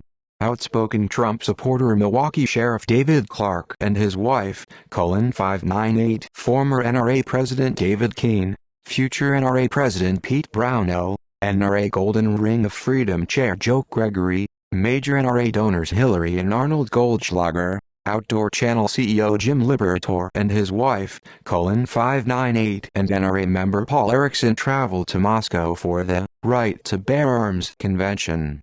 They meet Russian government officials, including Deputy Prime Minister of Russia Dmitry Rogozin and Foreign Minister Sergei Lavrov. Rogozin is under U.S. sanctions. Badana accompanies the delegation on a tour of the gun manufacturer Orsi's, where they meet with the company's executives, including Svetlana Nikolaev, president of Orsi's parent company and wife of billionaire Konstantin Nikolaev. They also meet with Torshin and Sergei Ruudov, the head of the St. Basil the Great Charitable Foundation. They attend a party at a Moscow hunting club hosted by Torshin and Kuzev. Clark later files an ethics report showing that Badana's organization, Right to Bear Arms, covered $6,000 of his expenses. Badana covers some of the cost of Liberator's attendance, and is subsequently reimbursed $6,000 by the NRA from its president's budget. After the Lavrov meeting, Badana emails Torshin, writing, "We should let them express their gratitude now, and put pressure on them quietly later." In May 2018, NRA spokeswoman Dana Loesch denies there was an NRA trip to Moscow, then clarifies in July 2018 that it wasn't an official trip. A 2019 report by the Democratic minority of the Senate Finance Committee concludes that despite the public denials, internal NRA documents show the trip was an officially sanctioned event that may have imperiled the NRA's tax-free status. December 9. Stein flies to Moscow with her communications director. 807 December 10. Stein and Flynn spend the day attending the Russia Today Gala. Stein participates on a panel called Frenemies, Defining Foes and Allies in Proxy Politics with Cyril Svoboda, Willie Wimmer, and Ken Livingston. 807-808 Stein attends a cocktail reception before the gala dinner where she socializes with former Governor Jesse Ventura and his wife, and networks with the peace community. 808 Flynn gives a paid speech on world affairs in Moscow, at a gala dinner organized by RT News. Flynn had appeared on RT as an analyst after retiring from the U.S. Army. Putin is the dinner's guest of honor. Flynn is seated next to Putin. Among the 10 people seated at the head table are Stein, Wimmer, RT editor-in-chief Margarita Simonyan, and members of Putin's inner circle, including Sergei Ivanov, Dmitry Peskov, Vekselberg, and Alexei Gromov. 757-758,808 Other dinner attendees include Brooklyn Nets owner Mikhail Prokhorov, former USSR President Mikhail Gorbachev, other RT officials, and U.S. Embassy spokesman William Stevens in his official capacity. 758,802 For his speech, Flynn nets $33,500 of the $45,000 paid to his Speaker's Bureau. For all of 2015, Flynn receives more than $65,000 from companies linked to Russia. On April 25, 2017, Flynn's lawyer claims that Flynn briefed the Defense Intelligence Agency on the trip both before and after.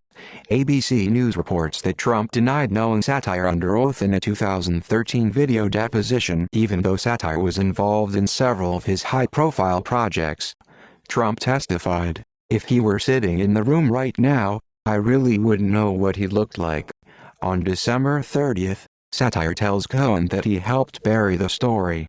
December 11th, Stein has lunch with Pushkov and is told Kosachev cannot attend. 809 RT leads a tour of the Kremlin with Stein and other guests of the gala. 809 Flynn and his son leave Moscow. 757 December 13th, Stein returns home from Moscow. 809 December 16th, Smith declines to help Ladine's endeavor to find Clinton's emails because he feels the search isn't viable at the time. 63 December 19th, in an email to Cohen, Satire talks about securing financing from VTB, a Russian bank under American sanctions. 76 Satire also asks for Cohen's and Trump's passport information so that VTB can facilitate obtaining visas. 76 VTB would be issuing the invitation, he writes, because politically neither Putin's office nor Ministry of Foreign Affairs cannot issue invite,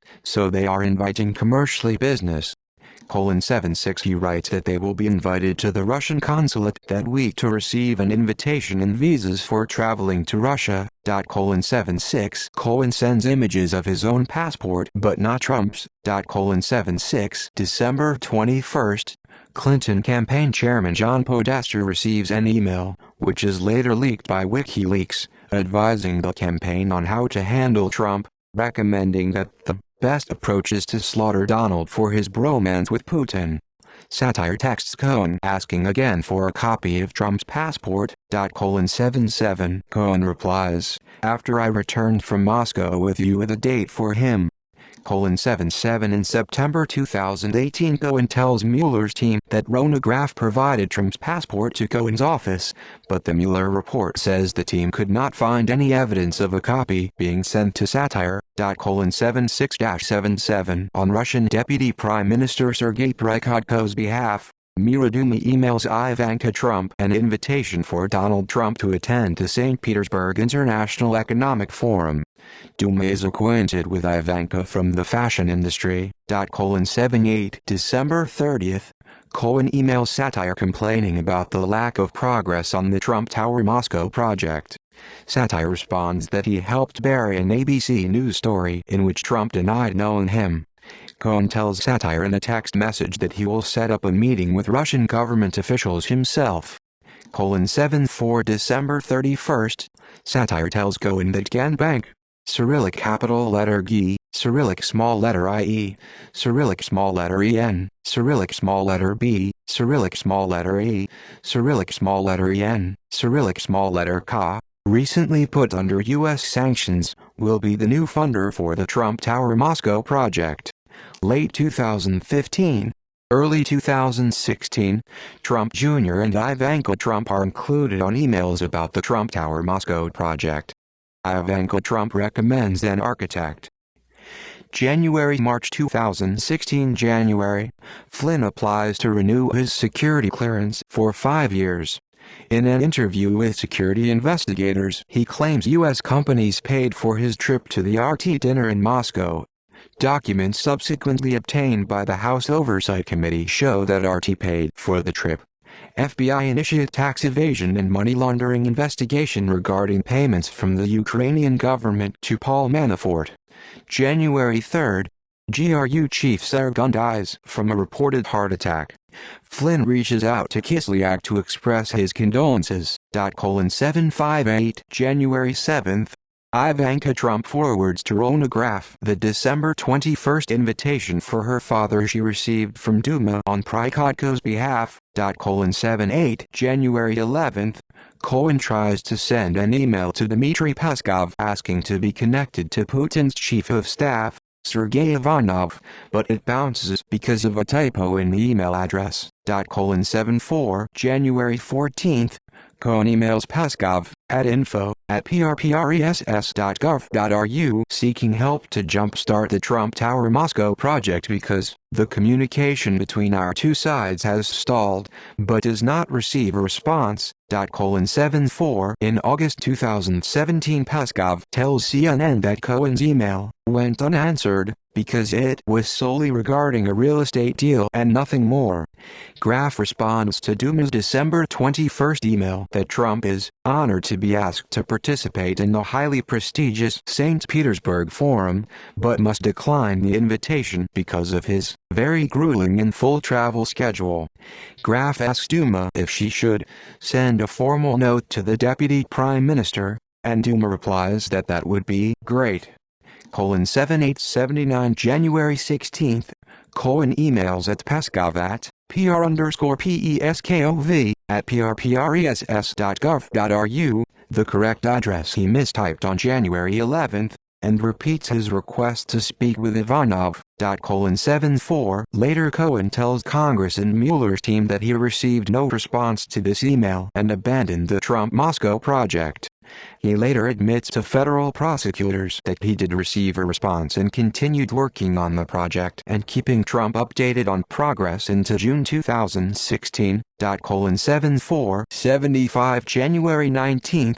Konstantin Sidorkov, executive at VKontakte, commonly called VK, Russia's equivalent of Facebook, emails Trump Jr. and social media director Dan Scavino offering to help promote Trump's campaign to its nearly 100 million users.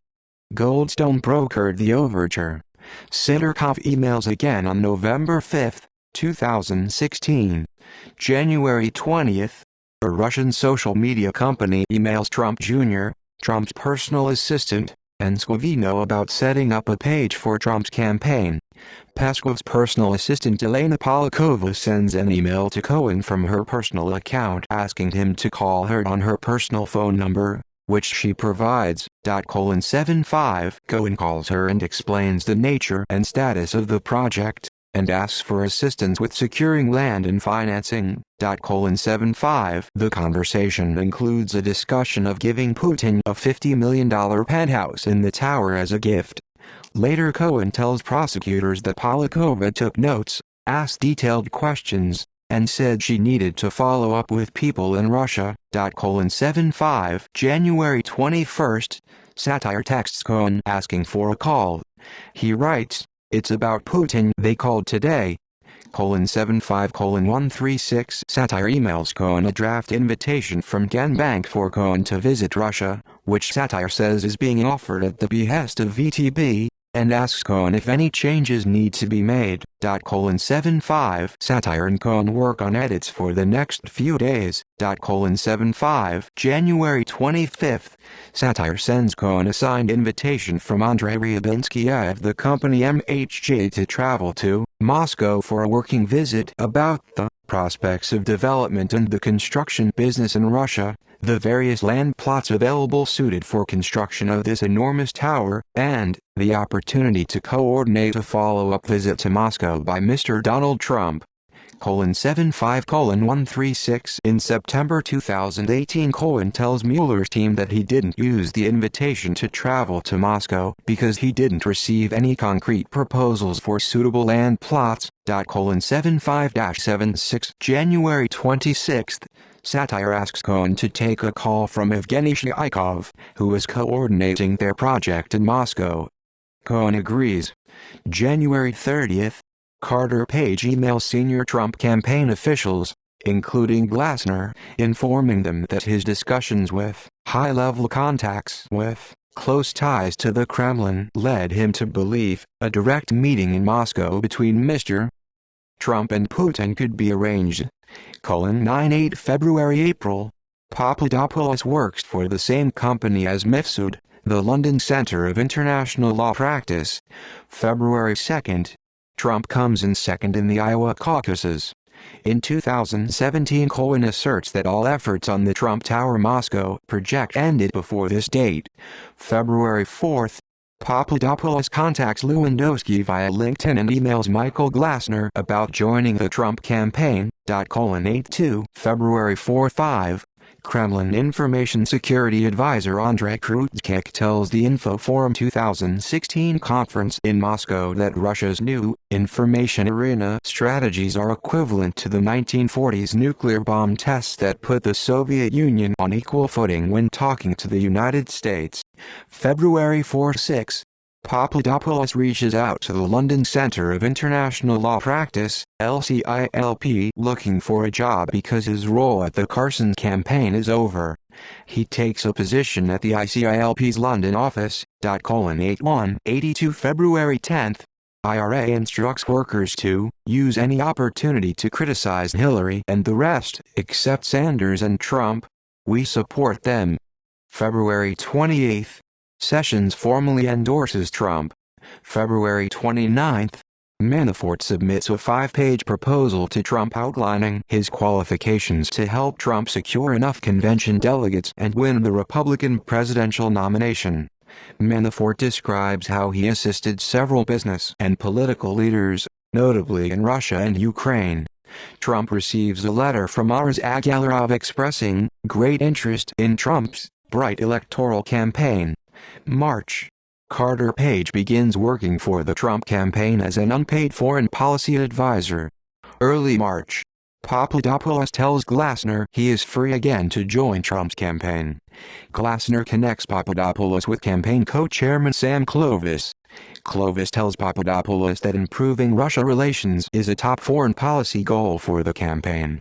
Clovis recommends Carter Page to the campaign. March 2. Assange consoles a core WikiLeaks supporter who is upset about Clinton's success in the primary elections the day before, writing, "Perhaps Hillary will have a stroke." Papadopoulos again emails Glasner about joining the Trump campaign. Joy Lude's responds to Papadopoulos that Glasner instructed her to introduce him to National Co-Chair and Chief Policy Advisor Sam Clovis. 82 March 3. Sessions is appointed to the Trump campaign's National Security Advisory Committee. Clovis researches Papadopoulos on Google. Clovis is impressed with his past work at the Hudson Institute and arranges a phone call for March 6. 82 March 6. Clovis asks Papadopoulos to join the Trump campaign as a foreign policy advisor after discussing the position in a phone call. 82 The campaign hires Papadopoulos on Ben Carson's recommendation. Papadopoulos is told that a priority of the campaign is a better relationship with Russia. 82 March 12. Russian-American Simon Cooks donates $2,700 to the Trump campaign. It is his first ever political donation. In 2017, His 2016 political donations become a subject of the Mueller investigation. March 14. Papadopoulos first meets Mifsud while in Rome on a trip to visit officials affiliated with Link Campus University as part of his LCILP job. 8283 After Papadopoulos mentions his position with the Trump campaign, Mifsud shows more interest and offers to introduce him to European leaders and others with contacts to the Russian government. 83 Kushner attends a CNI lunch for Henry Kissinger at the invitation of CNI board member Richard Plepler. Kushner uses it as an opportunity to seek Symes's assistance in securing foreign policy professionals' support for the Trump campaign. 104 March 15. Trump closes in on the Republican nomination, having won 5 primaries. In Moscow, Russian military intelligence hacker Ivan Yermakov, working for Fancy Bear, begins probing the DNC computer network. In St. Petersburg, shift workers posing as Americans follow instructions to attack Clinton on Facebook and Twitter. March 16. The FBI releases its report of investigation on Flynn's security clearance renewal application. WikiLeaks publishes a searchable archive of 30,000 Clinton emails that had been released by the State Department in response to a FOIA request. 4445 Internal WikiLeaks messages indicate the purpose of the archive is to annoy Clinton and establish WikiLeaks as a resource player in the election. 4445 March 17. According to Trump's written answers to Mueller's team, Prikhotko sends another invitation for Trump to attend the St. Petersburg International Economic Forum to Ronograph. 79 Papadopoulos returns to London from his Rome trip. 84 March 19. Podesta is asked to change his email password in an apparent phishing attempt, believed to be spearheaded by Russian hackers. They gain access to his account, and proceed to steal the entire contents of his account, about 50,000 emails. March 21. In a Washington Post interview, Trump names members of his foreign policy team, including Papadopoulos and Page. 84,98 Page had helped open the Moscow office of investment banking firm Merrill Lynch and advised Russian state-owned energy giant Gazprom, in which Page is an investor. He had blamed 2014 microsecond sanctions relating to Russia's annexation of Crimea for driving down Gazprom's stock price.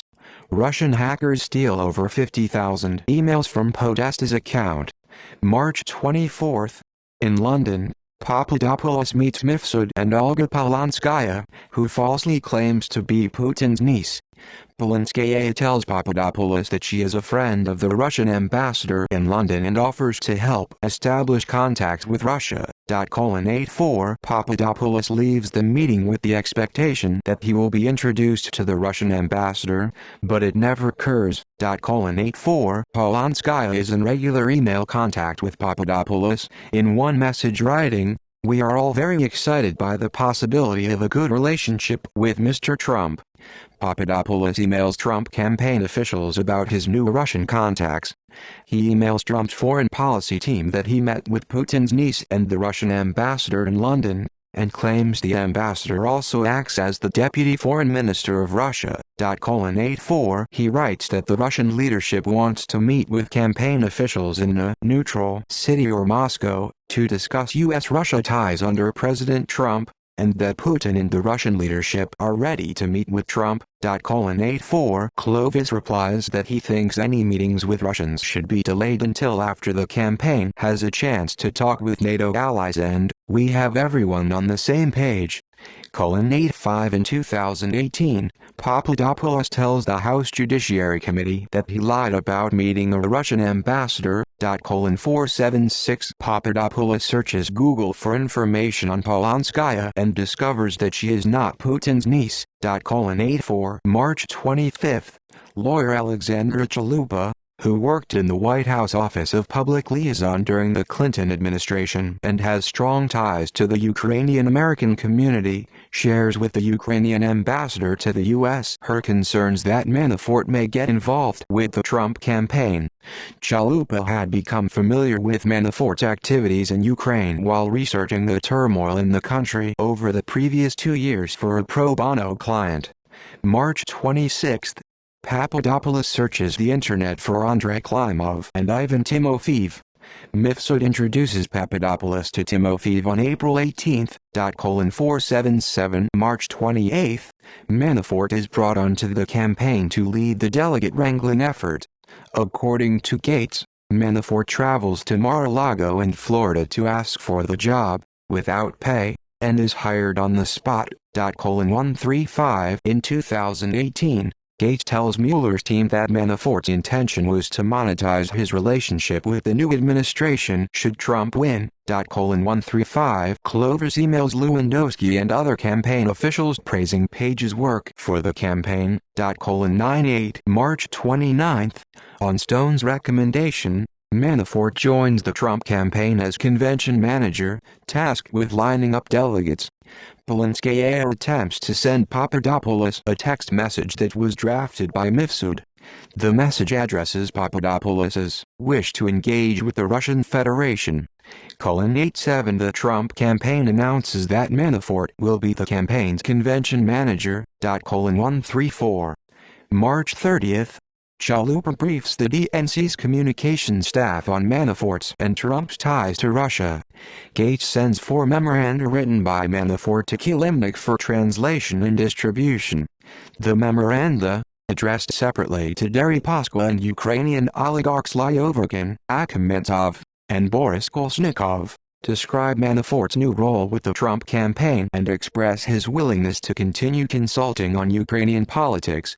Manafort follows up with Kilimnik on April 11 to ensure the messages were sent and seen by the recipients. 135 March 31. At the first meeting of Trump's foreign policy team, which includes Trump and Sessions, Papadopoulos speaks of his connections with Russia, and offers to negotiate a meeting between Trump and Putin. 86 The meeting is held at the yet-to-open Trump International Hotel, Washington, D.C. Sessions later states he opposed the idea, and 2 people who were present support his assertions, but differ in what he objected to and how strongly. 86 In late summer 2017, Papadopoulos and Gordon tell Mueller's team that Trump was supportive and receptive to the idea of a meeting with Putin, and that Sessions supported Papadopoulos's efforts to arrange a meeting. 86 Papadopoulos's lawyers assert in a September 2018 court filing that Trump nodded in agreement to the offer, and that Sessions said the campaign should look into it. Graf prepares a letter for Trump's signature that declines Prikotko's March 17 invitation to St. Petersburg because of Trump's busy schedule, but says he otherwise would have gladly given every consideration to attending such an important event. 79 New York investment banker Robert Forsman emails Graf seeking an in-person meeting with Trump. The email is sent after Trump business associate Mark Burnett brokers an introductory phone call. Forsman writes that he has long-standing personal and professional expertise in Russia and Ukraine, and mentions that he was involved with setting up an early private back channel between Putin and former President George W. Bush. He also writes about an approach he received from senior Kremlin officials about Trump. He asks Graf for a meeting with Trump, Lewandowski, or another relevant person to discuss the approach and other concrete things that he doesn't want to discuss over unsecure email. 79 Spring. U.S. intelligence officials' suspicions of Russian meddling in the presidential election grow after their counterparts in Europe warn that Russian money might be flowing into the election. Stone tells associates he is in contact with Assange. April 2016 April. Between April and November 2016, there are at least 18 further exchanges by telephone and email between Russian officials and the Trump team. Hackers linked to the GRU gain access to the DNC computer network. Russian social media company Social Puncher releases an analysis showing that Trump has quoted or retweeted Twitter bots 150 times since the beginning of 2016. The IRA starts buying online ads on social media and other sites. The ads support Trump and attack Clinton. Mark Elias, a lawyer at Perkins Coie and general counsel for the Clinton campaign, takes over funding of the Fusion GPS Trump investigation. He uses discretionary funds at his disposal and does not inform the campaign about the research. The intelligence agency of a Baltic state shares a piece of intelligence with the director of the CIA regarding the Trump campaign. The intelligence is allegedly a recording of a conversation about Russian government money going to the Trump campaign. Stone first told one of Trump's top aides WikiLeaks had plans to leak information during the presidential race, kickstarting the campaign to take advantage of the expected releases. April 1. Carter Page is invited to deliver a commencement address at the new economic school in Moscow in July. 9899. April 1-3. Rorabaker meets with Natalia Veselnitskaya in Moscow to discuss the Magnitsky Act. Vladimir Yakunin, under U.S. sanctions, is also present. Rorabaker later says he met Yakunin at the request of Kislyak. He also meets with officials at the Russian Prosecutor General's office, where he receives a document full of accusations against Magnitsky. U.S. Embassy officials are worried Rorabaker may be meeting with FSB agents. The meeting at the prosecutor's office is not on his itinerary. The document is given to Rorabaker by Deputy Prosecutor Victor Grin, who is under U.S. sanctions authorized by the Magnitsky Act. Rorabaker subsequently uses the document in efforts to undermine the Magnitsky Act. His accepting the document from Grin, a sanctioned individual, and using it to influence U.S. government policy leads to a July 21, 2017, complaint being filed against Rorabaker and his staff director, Paul Behrens, for violating Magnitsky Act sanctions. While in Moscow with Rorabaker's aide Paul Behrens introduces Congressman French Hill to Veselnitskaya and Rinat Atomichin. Veselnitskaya gives Hill a document nearly identical to the one Grin gave to Rorabaker. April 3. The IRA Twitter account @TNGOP announces that the Tennessee Republican Party endorses Trump. 22 April 4. A rally is held in Buffalo, New York, protesting the death of India Cummings. Cummings was a black woman who had recently died in police custody. The IRA's Blacktivist account on Facebook actively promotes the event, reaching out directly to local activists on Facebook Messenger asking them to circulate petitions and print posters for the event. Blacktivist supplies the petitions and poster artwork. Graf emails her March 31 letter for print code to Jessica Macchia, another executive assistant to Trump, to print on letterhead for Trump to sign. 79 Graf forwards Forsman's March 31 email to Macchia. 79 April 6. Hackers spearfish the credentials of a Democratic Congressional Campaign Committee (DCCC) employee. Around this date, Chalupa discusses with a foreign policy legislative assistant to Representative Marcy Kaptur the possibility of a congressional investigation into Manafort. Kaptur is the co-chair of the Congressional Ukrainian Caucus. In 2017, Chalupa tells Politico, "It didn't go anywhere." April 10. Carter Page and Papadopoulos arrange a Skype call in which they discuss outreach to Russia and the Caucasus. 479 April 10-11. Papadopoulos learns of Polinskaya's attempt to send him a text message on March 29 and sends her an email to arrange another meeting. She responds that she is back in St. Petersburg but would be very pleased to support Papadopoulos's initiatives between our two countries and to meet him again. Papadopoulos replies that she should introduce him to the Russian ambassador in London to talk to him or anyone else you recommend about a potential foreign policy trip to Russia. Mifsud is copied on the email exchange. Mifsud writes, "This has already been agreed. I am flying to Moscow on the 18th for a Valdai meeting, plus other meetings at the Duma. We will talk tomorrow. Polanskaya responds that she has already alerted my personal links to our conversation and your request, that we are all very excited the possibility of a good relationship with Mr. Trump, and that the Russian Federation would love to welcome him once his candidature would be officially announced. 87 April 11th.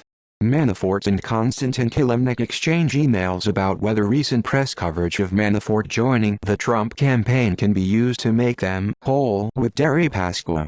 Manafort is in debt to Deripaska for millions of dollars at the time. Kilimnik confirms to Manafort that Deripaska is aware Manafort is on Trump's campaign team. April 12th. Russian hackers use stolen credentials to infiltrate the DCCC's computer network and install malware. Papadopoulos and Mifsud meet at the Hernandez Hotel in London. 88 April 16th. A rally protesting the death of Freddie Gray attracts large crowds in Baltimore. The IRA's Blacktivist Facebook group promotes and organizes the event, including reaching out to local activists. April 17th. Veselnitskaya's lawyer Mark Simmert emails her that Akhmedchan boasted that he recruited Sessions to launch an investigation into U.S. sanctions against Russia. April 18th. While in Moscow, Mifsud introduces Papadopoulos to Ivan Timofeyev via email. Timofeyev is the program director of the Kremlin-sponsored Valdai Discussion Club and a member of the Russian International Affairs Council, RIAC. Papadopoulos and Timofeyev communicate for months over email and Skype about potential meetings between Russian government officials and members of the Trump campaign. Later records indicate that Timofeyev discussed Papadopoulos with former Russian Foreign Minister Igor Esivanov. 88 In August 2017, Papadopoulos tells Mueller's team that he believed at the time his conversations with Timofeyev were monitored. 88 Russian hackers break into the DNC's computers. April 19th. Russian hackers create a fictitious online persona, Carrie Feehan, to register the domain dcleaks.com, paid for in Bitcoin, to release stolen documents. The IRA purchases its first pro-Trump ad through its Tea Party News Instagram account.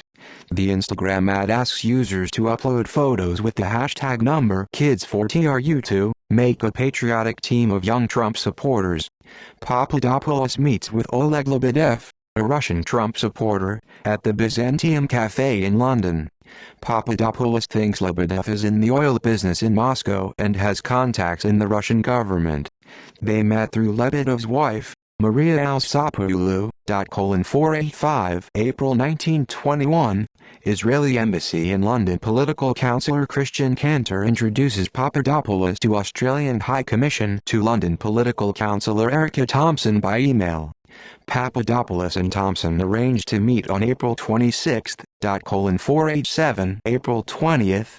Satire texts asking when he is going to travel to Moscow. 77 Chalupa receives from the administrators of her email account the first in a series of messages warning that state-sponsored actors were trying to hack into her emails.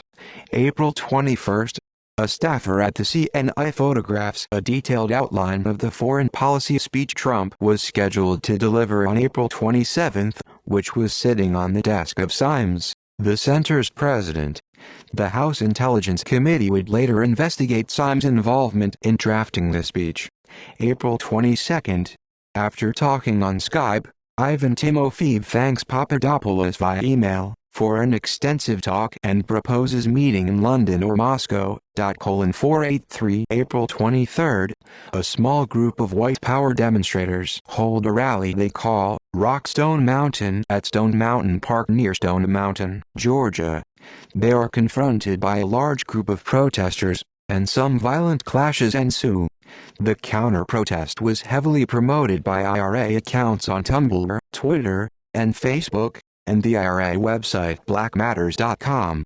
The IRA uses its Blacktivist account on Facebook to reach out, to no avail, to activist and academic Barbara Williams Emerson, the daughter of Hosea Williams, to help promote the protests. Afterward, RT blames anti-racist protesters for violence and promotes two videos shot at the event. April 25. Timofeyev emails Papadopoulos that he spoke to Igor Ivanov, the president of RIAC and former foreign minister of Russia, and relays Ivanov's advice that a Moscow visit should be arranged through the Russian embassy in Washington because it is a political matter. 88:483-484 Before the second Mifsud meeting, Papadopoulos emails Stephen Miller, informing him that the Russian government has an open invitation by Putin for Mr. Trump to meet him when he is ready, and that the advantage of being in London is that these governments tend to speak a bit more openly in neutral cities. 89 Forsman emails Graf to remind her of his March 31 email seeking a meeting with Trump, Lewandowski, or another appropriate person. 79 80 April 26. Michael Isikoff of Yahoo News is the first to report on Manafort's legal dispute with Deripaska in the Cayman Islands. Papadopoulos meets Mifsud in London again at the Hernandez Hotel. Mifsud claims that he has learned that Russians are in possession of thousands of stolen emails that may be politically damaging to Clinton. 88:486 This is the first of at least 2 times the Trump campaign is told Russia has dirt on Hillary Clinton. 2 months later the Russian hacking is publicly revealed. Papadopoulos meets with Thompson. 487 April 27. Trump, Sessions and Jared Kushner greet Russian Ambassador Sergei Kislyak at the Mayflower Hotel in Washington, D.C. This contact is repeatedly omitted from testimony or denied. Kushner and Sessions knew in advance that the CNI invited Kislyak to the event. 106 Mueller's team did not find any evidence that Trump or Sessions conversed with Kislyak after Trump's speech. 107 Afterward, Kislyak reports the conversation with Sessions to Moscow. Kushner is the first to publicly admit the Kislyak meeting took place in his prepared statement for Senate investigators on July 24, 2017. Also in attendance are the ambassadors from Italy and Singapore, who are major players in the upcoming sale of stakes in Rosneft. 124 Trump speaks at the Mayflower Hotel at the invitation of the National Interest, the magazine of the CNI. He delivers a speech that calls for improved relations between the U.S. and Russia. The speech was edited by Papadopoulos, 98 though his edits were largely rejected by Stephen Miller, 491 and crafted with the assistance of Symes 126 and Richard Burt. Burt is a board member of the CNI and a lobbyist for Gazprom. Papadopoulos brings the speech to the attention of Mifsud and Polanskaya, and tells Timofeyev that it should be considered the signal to meet. Symes later moved to Moscow. Papadopoulos and Timofeyev speak over Skype. Papadopoulos finds Timofeyev's formal tone to be strange and hears static noises suggesting the call is being recorded. 485 Papadopoulos emails Stephen Miller that he has some interesting messages coming in from Moscow about a trip when the time is right. Papadopoulos tells Lewandowski via email that he has been receiving a lot of calls over the last month about Putin wanting to host Trump and the team when the time is right. 89 Graf sends Forsman an apology and forwards his March 31 and April 26 emails to Lewandowski. 80 Chalupa discusses her Manafort research with Ukrainian investigative journalists at an event organized by the Open World Leadership Center at the Library of Congress. Late April, the DNC's IT department notices suspicious computer activity. Within 24 hours, the DNC contacts the FBI and hires a private cybersecurity firm, CrowdStrike, to investigate. April 29, DNC staffer Rachel Palermo notifies her colleagues by email that their Factivist blog has been compromised and includes the new password. April 30, Forsman sends Graf another email reminding her of his meeting requests on March 31 and April 26. He suggests an alternative meeting with Trump Jr. or Eric Trump so that he can tell them information that should be conveyed to the candidate personally or to someone the candidate absolutely trusts. 80 May 2016 May CrowdStrike determines that sophisticated adversaries, denominated Cozy Bear and Fancy Bear, are responsible for the DNC hack. Fancy Bear, in particular, is suspected of affiliation with Russia's main intelligence directorate, GRU. Erickson contacts Trump campaign advisor Rick Dearborn. In an email headed, Kremlin Connection, Erickson seeks the advice of Dearborn and Sessions about how to arrange a meeting between Trump and Putin. Erickson suggests making contact at the NRA's annual convention in Kentucky. The communication refers to Torshin, who is under instructions to contact the Trump campaign.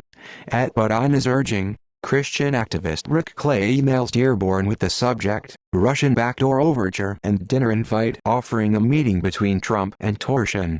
Dearborn, then Sessions' chief of staff, sends an email mentioning a person from West Virginia seeking to connect Trump campaign members with Putin. Dearborn appears skeptical of the meeting request. Jared Kushner rejects the request. Torshin and Trump Jr. later meet and speak at the NRA convention. Papadopoulos travels to Greece and meets with Greece's President Prokopios Pavlopoulos, Defense Minister Panos Kammenos, Foreign Minister Nikos Koutsias, and a former Prime Minister. Putin makes an official visit to Athens during Papadopoulos' trip. Michael Caputo arranges a meeting in Miami with Stone, Florida-based Russian Henry Onionsky, aka Henry Greenberg, and Ukrainian Alexei Rosin. 61 Rosin claims to have evidence showing Clinton was involved in laundering hundreds of thousands of dollars through Rosin's companies. 61 Stone turns down the offer, telling them that Trump won't pay for opposition research. 61 In June 2018, after many repeated denials, Stone finally admits to knowingly meeting with a Russian national in 2016 when asked about this meeting by The Washington Post. In May 2018, Caputo tells Mueller's team that he did not attend the meeting, did not know what Onionsky was offering, and did not know payment was asked for until Stone told him later. 61 In July 2018, Onionsky tells Mueller's team that Rosin was motivated by money, and that Caputo attended the meeting. 61 According to the Mueller report, Mueller's team is unable to find any evidence that Clinton ever did any business with Rosin. 61 A new American shell company, Silver Valley Consulting, is set up by Russian-born accountant Ilya Bykov for Arzag Alarov. Patton and Kilimnik write a letter for Lyoverkin to use in lobbying a high-ranking member of the State Department. In August 2018, Patton pleads guilty to failing to register as a foreign agent for this work. The IRA releases a Google Chrome plugin called Face Music that ostensibly allows users to listen to free music while browsing Facebook, but also participates in a botnet. May 2nd, a second rally is held in Buffalo, New York, protesting the death of India Cummings. Like the April 4th rally, the event is heavily promoted by the IRA's Blacktivist Facebook account, including attempted outreach to local activists. Graph forwards Forsman's April 30th email to Stephen Miller, :80 May 4th. Timofeyev emails Papadopoulos that his colleagues from the ministry are open for cooperation. Papadopoulos forwards the email to Lewandowski and asks whether this is something we want to move forward with. 89 Manafort meets with Kilimnik. Starting May 4th, and continuing through September, a pair of servers owned by Alpha Bank look up the Trump Organization's mail1.trump-email.com domain on a server housed by the list rack and administered by Sendon more than 2,000 times. Alpha Bank performed the most lookups during this period, followed by Spectrum Health, and then Heartland Payment Systems with 76 lookups. Beyond that, no other visible entity made more than 2. Trump becomes the only remaining candidate for the Republican presidential nomination when John Kasich withdraws. Satire texts Cohen asking when he will be traveling to Moscow. He writes that he set expectations in Russia that it would probably be after the convention. Cohen responds that he expects to travel before the convention, and that Trump will travel after he becomes the nominee. 77 May 5th. Papadopoulos forwards Timofeyev's email to Clovis, :89 who replies, Here are legal issues we need to mitigate. Meeting with foreign officials as a private citizen. Satire texts Cohen that Peskov would like to invite him to the St. Petersburg Forum June 16, 19 and possibly meet Putin or Russian Prime Minister Dmitry Medvedev. He continues, he said anything you want to discuss including dates and subjects are on the table to discuss. 77 May 6. Satire texts Cohen to confirm his travel to Moscow around June 16, 19. Cohen replies, W works for me. 77 Papadopoulos meets with Thompson. 4H7 May 7th. Kilimnik and Manafort meet for breakfast in New York City. According to Manafort, they discuss events in Ukraine, and Manafort gives Kilimnik a briefing on the Trump campaign with the expectation that Kilimnik will repeat the information to people in Ukraine and elsewhere. After the meeting, Manafort instructs Gates to begin passing internal campaign polling data and other updates to Kilimnik to share with Ukrainian oligarchs. Gates periodically sends the data using WhatsApp. 137 May 8.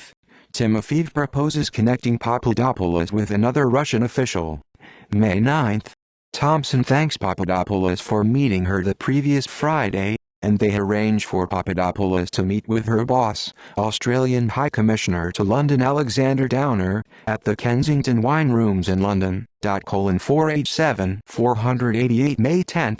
Dearborn receives an email about arranging a back-channel meeting between Trump and Putin with the subject line, Kremlin connection. It is sent from a conservative operative who says Russia wants to use the NRA's convention to make first contact.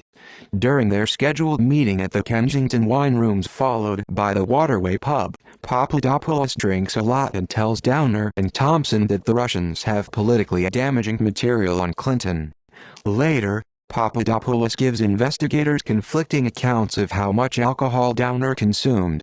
After WikiLeaks releases the DNC emails 2 months later, Australian officials pass this information to American officials, causing the FBI to open a counterintelligence investigation into the Trump campaign. 4H7 490 Crossfire Hurricane, FBI investigation.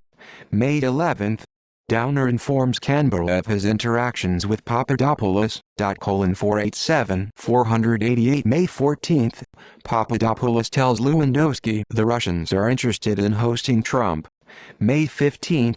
David Klein, a distant relative of Trump Organization lawyer Jason Greenblatt, emails Clovis about a possible campaign meeting with Chief Rabbi of Russia Beryl Lazer. Klein writes that he contacted Lazer in February about a possible meeting between Trump and Putin and that Lazer was a very close confidant of Putin.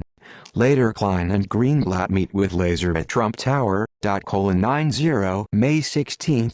Page floats with Clovis, Gordon, and Fares the idea of Trump going to Russia in his place to give the commencement speech at the new economic school, to raise the temperature a little bit.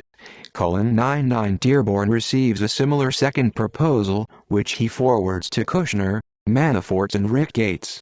Both efforts to arrange a back-channel meeting between Trump and Putin appear to involve Alexander Torshin, who was instructed to make contact with the Trump campaign.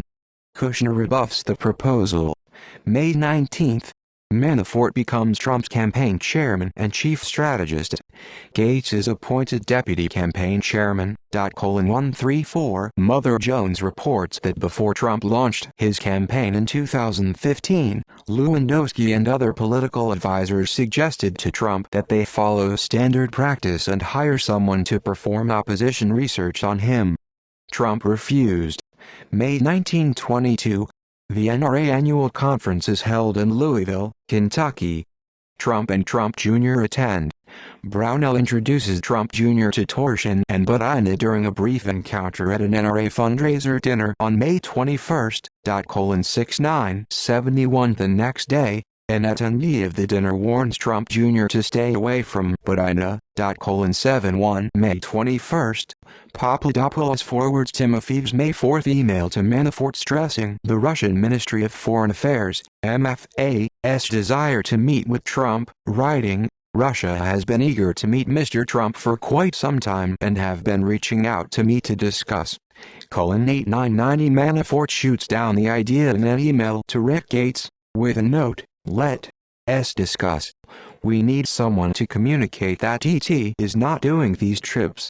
It should be someone low level in the campaign so as not to send any signal. 902 competing rallies are held in Houston to alternately protest against and defend the recently opened Library of Islamic Knowledge at the Islamic Dawah Center. The Stop Islamization of Texas rally is organized by the Facebook group, Heart of Texas. The Facebook posting for the event encourages participants to bring guns.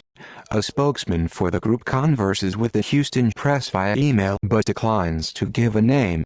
The other rally, Save Islamic Knowledge, is organized by the Facebook group, United Muslims of America, for the same time and location. Both Facebook groups are later revealed to be IRA accounts. The entire operation cost $200 and was entirely organized from St. Petersburg. 47 May 22. Politico reports on Trump's past associations and dealings with the American mafia and other criminal figures, including satire. May 23. Sessions attends the CNI's Distinguished Service Award dinner at the Washington, D.C., Four Seasons Hotel. Kislyak is a confirmed guest with a reserved seat next to Sessions. In 2018, Sessions tells Mueller's team that he doesn't remember Kislyak being there, and other participants interviewed by Mueller's team disagree with each other about whether Kislyak was present. 107 May 25. The Westboro Baptist Church holds its annual protest of Lawrence High School graduation ceremonies in Lawrence, Kansas. The LGBT United Facebook group organizes counter-protesters to confront the Westboro protest, including by placing an ad on Facebook and contacting local people. About a dozen people show up. Lawrence High School students do not participate because they are skeptical of the counter-protest organizers. LGBT United is a Russian operatives account that appears to have been created specifically for this event. Thousands of DNC emails are stolen. May 26. The Associated Press reports that Trump has secured enough delegates to become the presumptive Republican nominee. May 27. At a rally, Trump calls Putin a strong leader. May 27-28. Putin makes an official visit to Greece and meets with government leaders. His visit overlaps with a trip to Greece by Papadopoulos. May 29. The IRA hires an American to pose in front of the White House holding a sign that says, "Happy 55th birthday, dear boss." Boss is a reference to Russian oligarch Yevgeny Prigozhin. May 30. The IRA creates the @March for Trump Twitter account to promote IRA-organized rallies in support of the Trump campaign. 27 June 2016 June. Around this time, the conspirators charged in the July 2018 indictment stage and released tens of thousands of stolen emails and documents using fictitious online personas, including DC Leaks and Gutcipher 2.0. The FBI sends a warning to states about bad actors probing state voter registration databases and systems to seek vulnerabilities.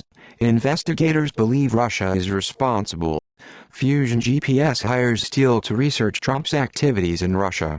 A resultant 35-page document, later known as the Trump-Russia dossier or Steele dossier, is published on January 10, 2017, by BuzzFeed News. A former GRU officer arranges for Felix Satir and Michael Cohen to attend the St. Petersburg International Economic Forum, which Putin regularly attends. Satir wants to use the trip to push forward the Moscow Trump Tower deal. Cohen cancels at the last minute. Satir does not attend the forum. Early June, at a closed-door gathering of foreign policy experts visiting with the Prime Minister of India, Page hails Putin as stronger and more reliable than Obama and touts the positive effect a Trump presidency would have on U.S.-Russia relations. Before traveling to New York to translate at the June 9 Trump Tower meeting, Kavladze contacts Roman Binyaminov, a close friend and aide 273 of Emin Agalarov, to find out why Kushner, Manafort, and Trump Jr. were invited to a meeting ostensibly about the Magnitsky Act. Benyaminov tells Kavladze that he heard Goldstone and Agalarov discuss dirt on Clinton. In November 2017, Kavladze's lawyer tells the Daily Beast that Benyaminov was Kavladze's only source of information about the meeting. June 1, Papadopoulos emails Lewandowski asking whether he wants to have a call about a Russia visit and whether we were following up with it.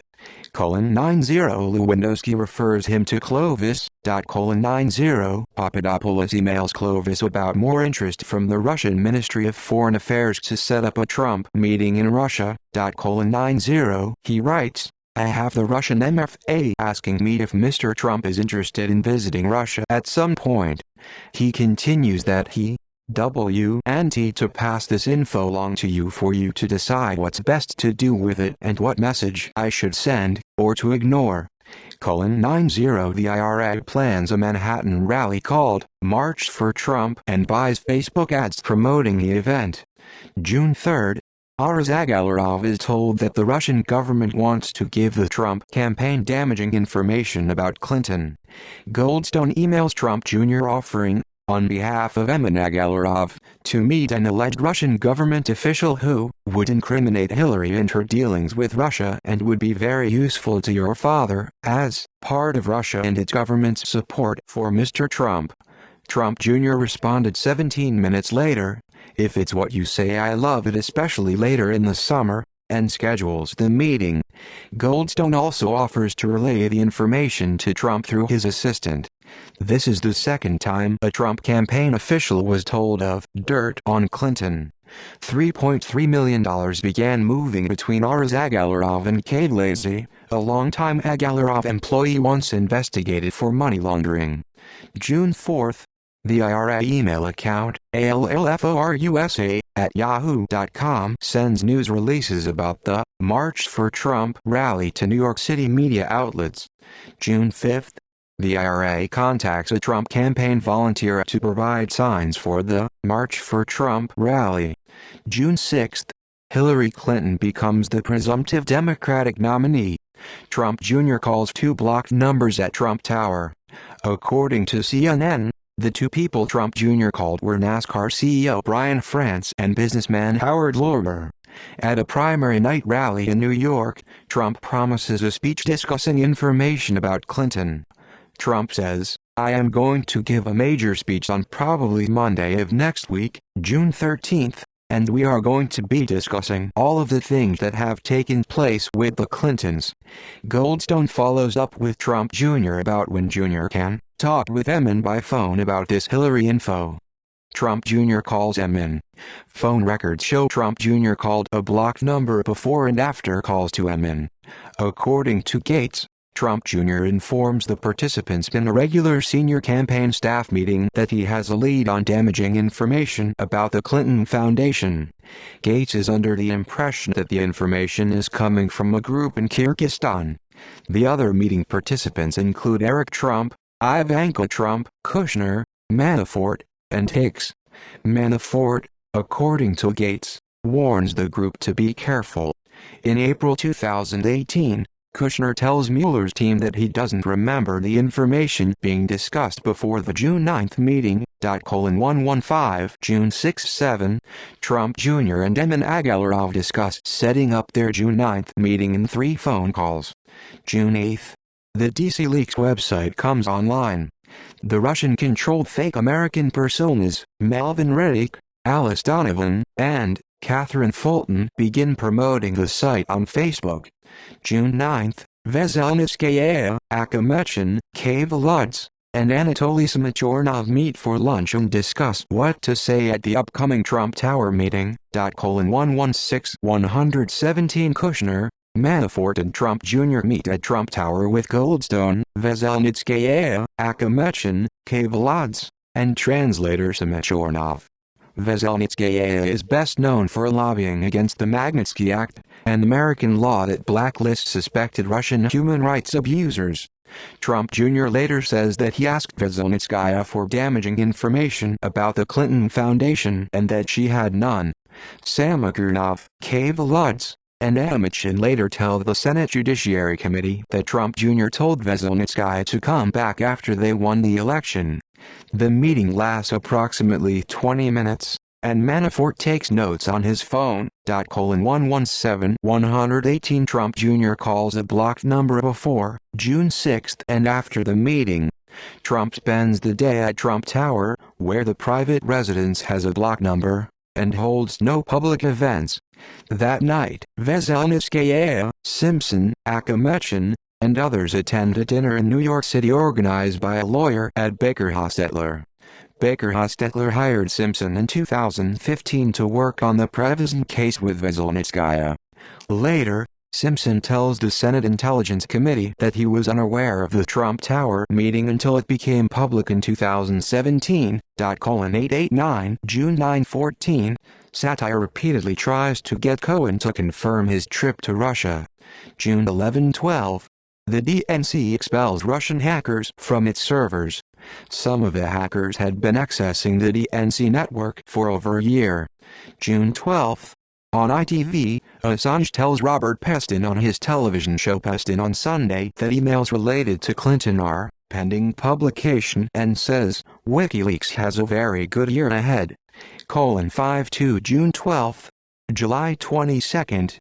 According to Gates, prior to Assange's announcement, Stone tells him that something big related to leaked information is coming soon, and repeats the claim multiple times to Gates and Manafort through July 22. June 14, the DNC publicly alleges that they have been hacked by Russian state-backed hackers. Following this news, a small group of politically diverse prominent computer scientists scattered across the U.S., including a member Dexter Filkins calls Max in his October 2018 New Yorker article, begin combing the domain name system (DNS). Satire meets Cohen in the Trump Tower lobby. Cohen tells him he will not be traveling to Russia 2 days before planned departure. Cohen decided not to go because he didn't receive a formal invitation from Peskov. 137 The GRU uses its @Cliques persona to reach out to WikiLeaks and offer to coordinate the release of sensitive information about Clinton, including financial documents. 45 GRU Unit 74455 Fancy Bear creates the Guccifer 2.0 persona and a WordPress blog for disseminating stolen DNC material.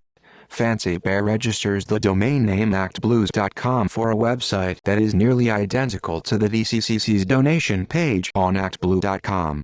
Mid-June, shortly after the DNC announced that it had been hacked, the RNC informs the FBI that some Republican campaign email accounts hosted by Smartech have been hacked.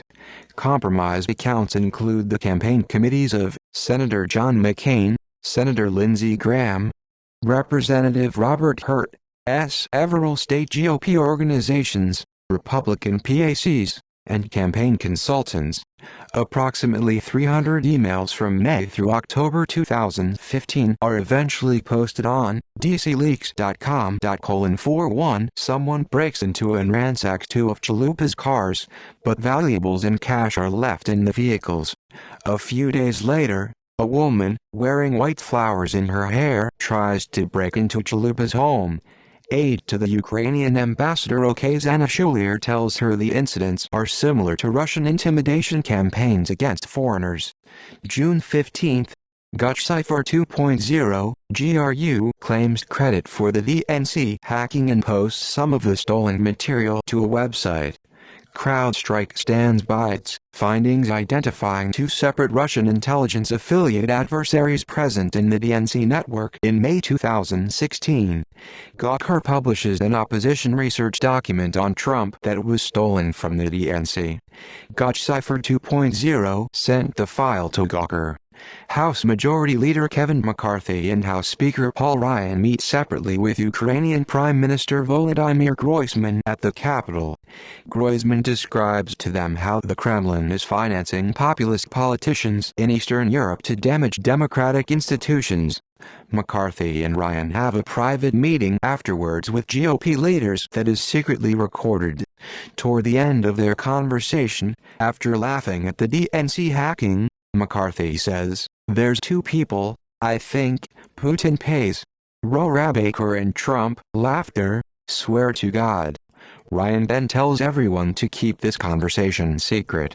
A transcript of the recording becomes public a year later. June 16, Cassandra Ford of Defiance, Ohio, renames her Twitter account at GutCipher2 after hearing about GutCipher 2.0 from her Twitter friends. A few days later, the GRU registers at GUCCIFER_2 for the GutCipher 2.0 persona because at GutCipher 2 was taken. June 17, ThreatConnect publishes its analysis of the CrowdStrike report on the DNC hack. The new report provides additional data implicating Fancy Bear. Late June, according to Gates, Trump and Stone discuss by phone the recent release of stolen DNC material while Trump and Gates are being driven from Trump Tower to LaGuardia Airport. After the call, Trump tells Gates that there will be more releases of damaging information. 54 June 19, after communicating with the MFA via email and Skype, Papadopoulos tells Lewandowski by email that the MFA is interested in meeting with a campaign representative if Trump can't meet with them. Papadopoulos offers to go in an unofficial capacity. 90 Page again requests permission from the campaign to speak at the new economic school commencement in Moscow, and reiterates that the school would love to have Mr. Trump speak at this annual celebration. Lewandowski responds that Page can attend in his personal capacity but Mr. Trump will not be able to attend. 99 Assange asks the London Ecuadorian embassy for a faster internet connection. Embassy staff help Assange install new equipment. June 20, Aras Agalarov wires more than $19.5 million to his account at a bank in New York. Trump fires Lewandowski. Manafort becomes campaign manager. June 22, WikiLeaks reaches out to GutCipher 2.0 via Twitter.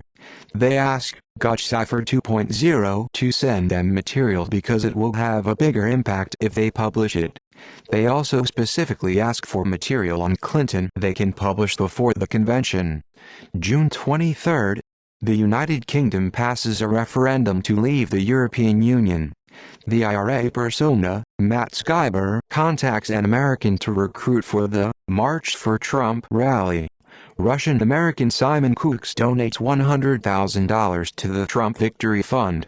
In 2017, his 2016 political donations become a subject of the Mueller investigation.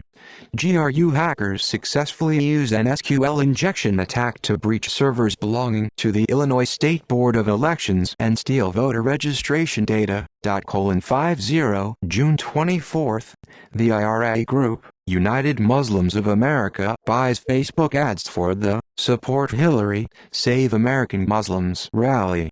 June 25, the IRA's March for Trump rally occurs.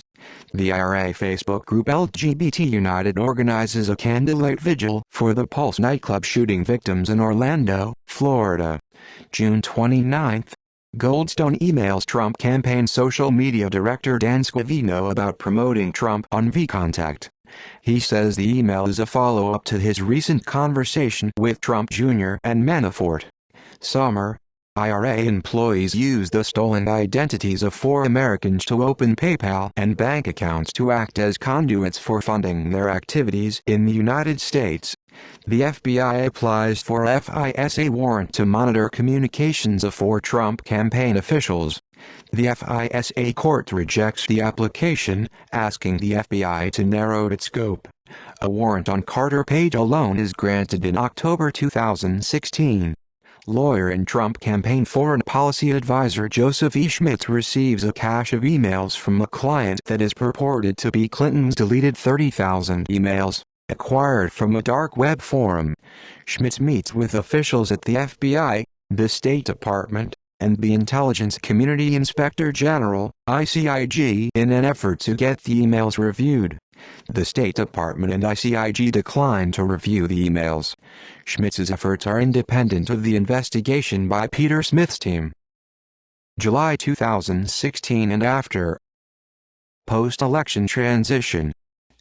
Investigations continuing. Timeline of investigations into Donald Trump and Russia, January-June 2017. Timeline of investigations into Donald Trump and Russia, July-December 2017. Timeline of investigations into Donald Trump and Russia, January-June 2018. Timeline of investigations into Donald Trump and Russia, July-December 2018. Timeline of investigations into Donald Trump and Russia, 2019. Timeline of investigations into Donald Trump and Russia, 2020-2021. Related continuing interference. Russian interference in the 2018 United States elections. Russian interference in the 2020 United States elections. See also: assessing Russian activities and intentions in recent U.S. elections. Intelligence report. Business projects of Donald Trump in Russia. Cyber warfare by Russia. Donald Trump's disclosure of classified information to Russia. Efforts to impeach Donald Trump. Foreign electoral intervention. Inspector General report on FBI and DOJ actions in the 2016 election. Propaganda in the Russian Federation. Russian espionage in the United States. Russian interference in the 2016 Brexit referendum. Social media in the 2016 United States presidential election. Threaded timeline of Russian interference in the 2016 United States elections. References. Further reading. Abramson, Seth, September 3, 2019. Proof of Conspiracy: How Trump's International Collusion is Threatening American Democracy. St. Martin's Press. ISBN 978-1250-256713. https://static.macmillan.com/static/macmillan/proof of conspiracy/endnotes.pdf. Benkler, Yochai, Ferris, Robert, Roberts, Hal, October 15, 2018. Network Propaganda, Manipulation, Disinformation and Radicalization in American Politics. Oxford University Press. ISBN 978-0190923631. Bittman, Ladislav, 1983. The KGB and Soviet Disinformation. Forward by Roy Godson. Chait, Jonathan, July 9, 2018. Will Trump be meeting with his counterpart? Or his handler? A plausible theory of mind-boggling collusion. The Daily Intelligencer. New York Magazine. Retrieved August 24, 2018. Koster, Robert, Leonig, Carol D., Dossie, Josh, December 2, 2017. Inside the Secretive Nerve Center of the Mueller Investigation. The Washington Post. Demirjian, Karan, December 8, 2016. Republicans ready to launch wide-ranging probe of Russia, despite Trump's stance. Chicago Tribune, The Washington Post. DeRista, Renee, Schaffer, Chris, Ruppel, Becky, Sullivan, David, Matney, Robert, Fox, Ryan, Albright, Jonathan, Johnson, Ben, December 17, 2018. The Tactics and Tropes of the Internet Research Agency, PDF. New Knowledge. Via Wikimedia Commons.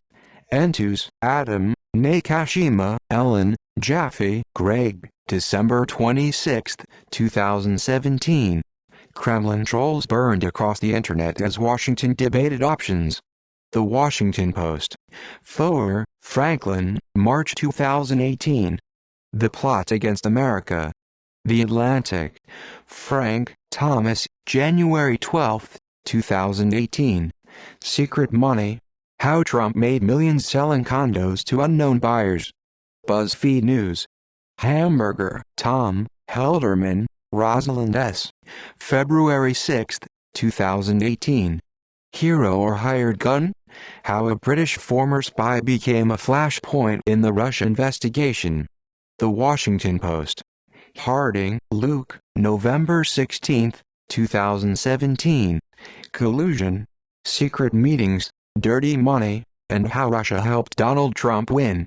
Knopf Doubleday Publishing Group. ISBN 978-0525520931. Harding, Luke, November 19, 2017. The Hidden History of Trump's First Trip to Moscow. Collusion, secret meetings, dirty money, and how Russia helped Donald Trump win. Politico Magazine. Hedena, Seth, May 2018. Trump, Russia, A Definitive History. ISBN 978-1612-197395. Howard, Philip N., Ganesh, Bharath, Liatsiu, Dimitra, Kelly, John, Francois, Camille, December 17, 2018. The IRA, Social Media and Political Polarization in the United States, 2012-2018, PDF. Computational Propaganda Research Project. Via Wikimedia Commons. Jamieson, Kathleen Hall, October 3, 2018. Cyberwar. How Russian hackers and trolls helped elect a president. What we don't, can't, and do know. Oxford University Press. ISBN 978-0190915810. Lichtman, Alan J. 2017, The Case for Impeachment, Day Street Books, ISBN 978-0062696823. Luce, Edward, November 3, 2017. The Big Read, Trump Under Siege from Mueller as he travels to Asia. Financial Times. McCain, John, Graham, Lindsay, Schumer, Chuck, Reed, Jack, December 11, 2016. McCain, Graham, Schumer, Reed. Joint statement on reports that Russia interfered with the 2016 election. United States Senate Committee on Armed Services. Nance, Malcolm, October 10, 2016. The Plot to Hack America. How Putin's cyber spies and WikiLeaks tried to steal the 2016 election. Skyhorse Publishing. Osnos, Evan, Remnick, David, Yaffa, Joshua. Trump, Putin, and the New Cold War, March 6, 2017, The New Yorker. Paspa, Ion Mihai, Reichlak, Ronald J. 2013. Disinformation. Former spy chief reveals secret strategies for undermining freedom, attacking religion, and promoting terrorism. Pilipenko, Diana, Dizzel, Talia, December 17, 2018. Following the money. Trump and Russia-linked transactions from the campaign to the presidential inauguration. Center for American Progress. Porter, Tom, December 1, 2016. U.S. House of Representatives backs proposal to counter global Russian subversion. International Business Times UK edition.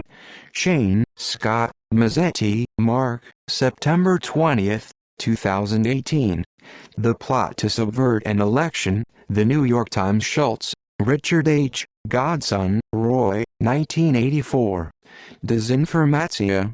Active Measures in Soviet Strategy. Strom, Chris, December 1, 2016. Russia weaponized social media in U.S. election, FireEye says. Bloomberg News. Thompson, Nicholas. Vogelstein, Fred, February 12, 2018. Inside the 2 years that shook Facebook and the world. Wired. Tubin, Jeffrey, December 11, 2017. Michael Flynn's guilty plea sends Donald Trump's lawyers scrambling. The New Yorker. Unger, Craig, July 13, 2017. Trump's Russian laundromat. The New Republic. Unger, Craig, 2018. House of Trump, House of Putin, The Untold Story of Donald Trump and the Russian Mafia. Dutton. ISBN 978-1524743505. Watts, Clint, 2018. Messing with the enemy. Surviving in a social media world of hackers, terrorists, Russians, and fake news. Harper. ISBN 978-00627959984. Weisberg, Andrew, Watts, Clint, Berger, J. M. November 6, 2016. Trolling for Trump. How Russia is trying to destroy our democracy. WarOnTheRocks.com. External links. Desjardins, Lisa, February 21, 2019, June 7, 2018. The Giant Timeline of Everything Russia, Trump and the Investigations. PBS NewsHour. Joint statement from the Department of Homeland Security and Office of the Director of National Intelligence on Election Security. October 7, 2016. Trump investigations by the Associated Press. Bill Moyers. Interactive Timeline. Everything we know about Russia and President Trump. Committee to Investigate Russia has 5 timelines. Data, Democracy and Dirty Tricks. March 19, 2018. Channel 4. Trump and Russia. A timeline of the investigation. USA Today. Tracking the Russia investigations. CNN. The Trump-Russia investigation. What the fuck just happened today.com. The Russia investigation and Donald Trump. A timeline from on-the-record sources. PolitiFact. Public Documents Clearinghouse. Congressional Russia investigations. Just Security.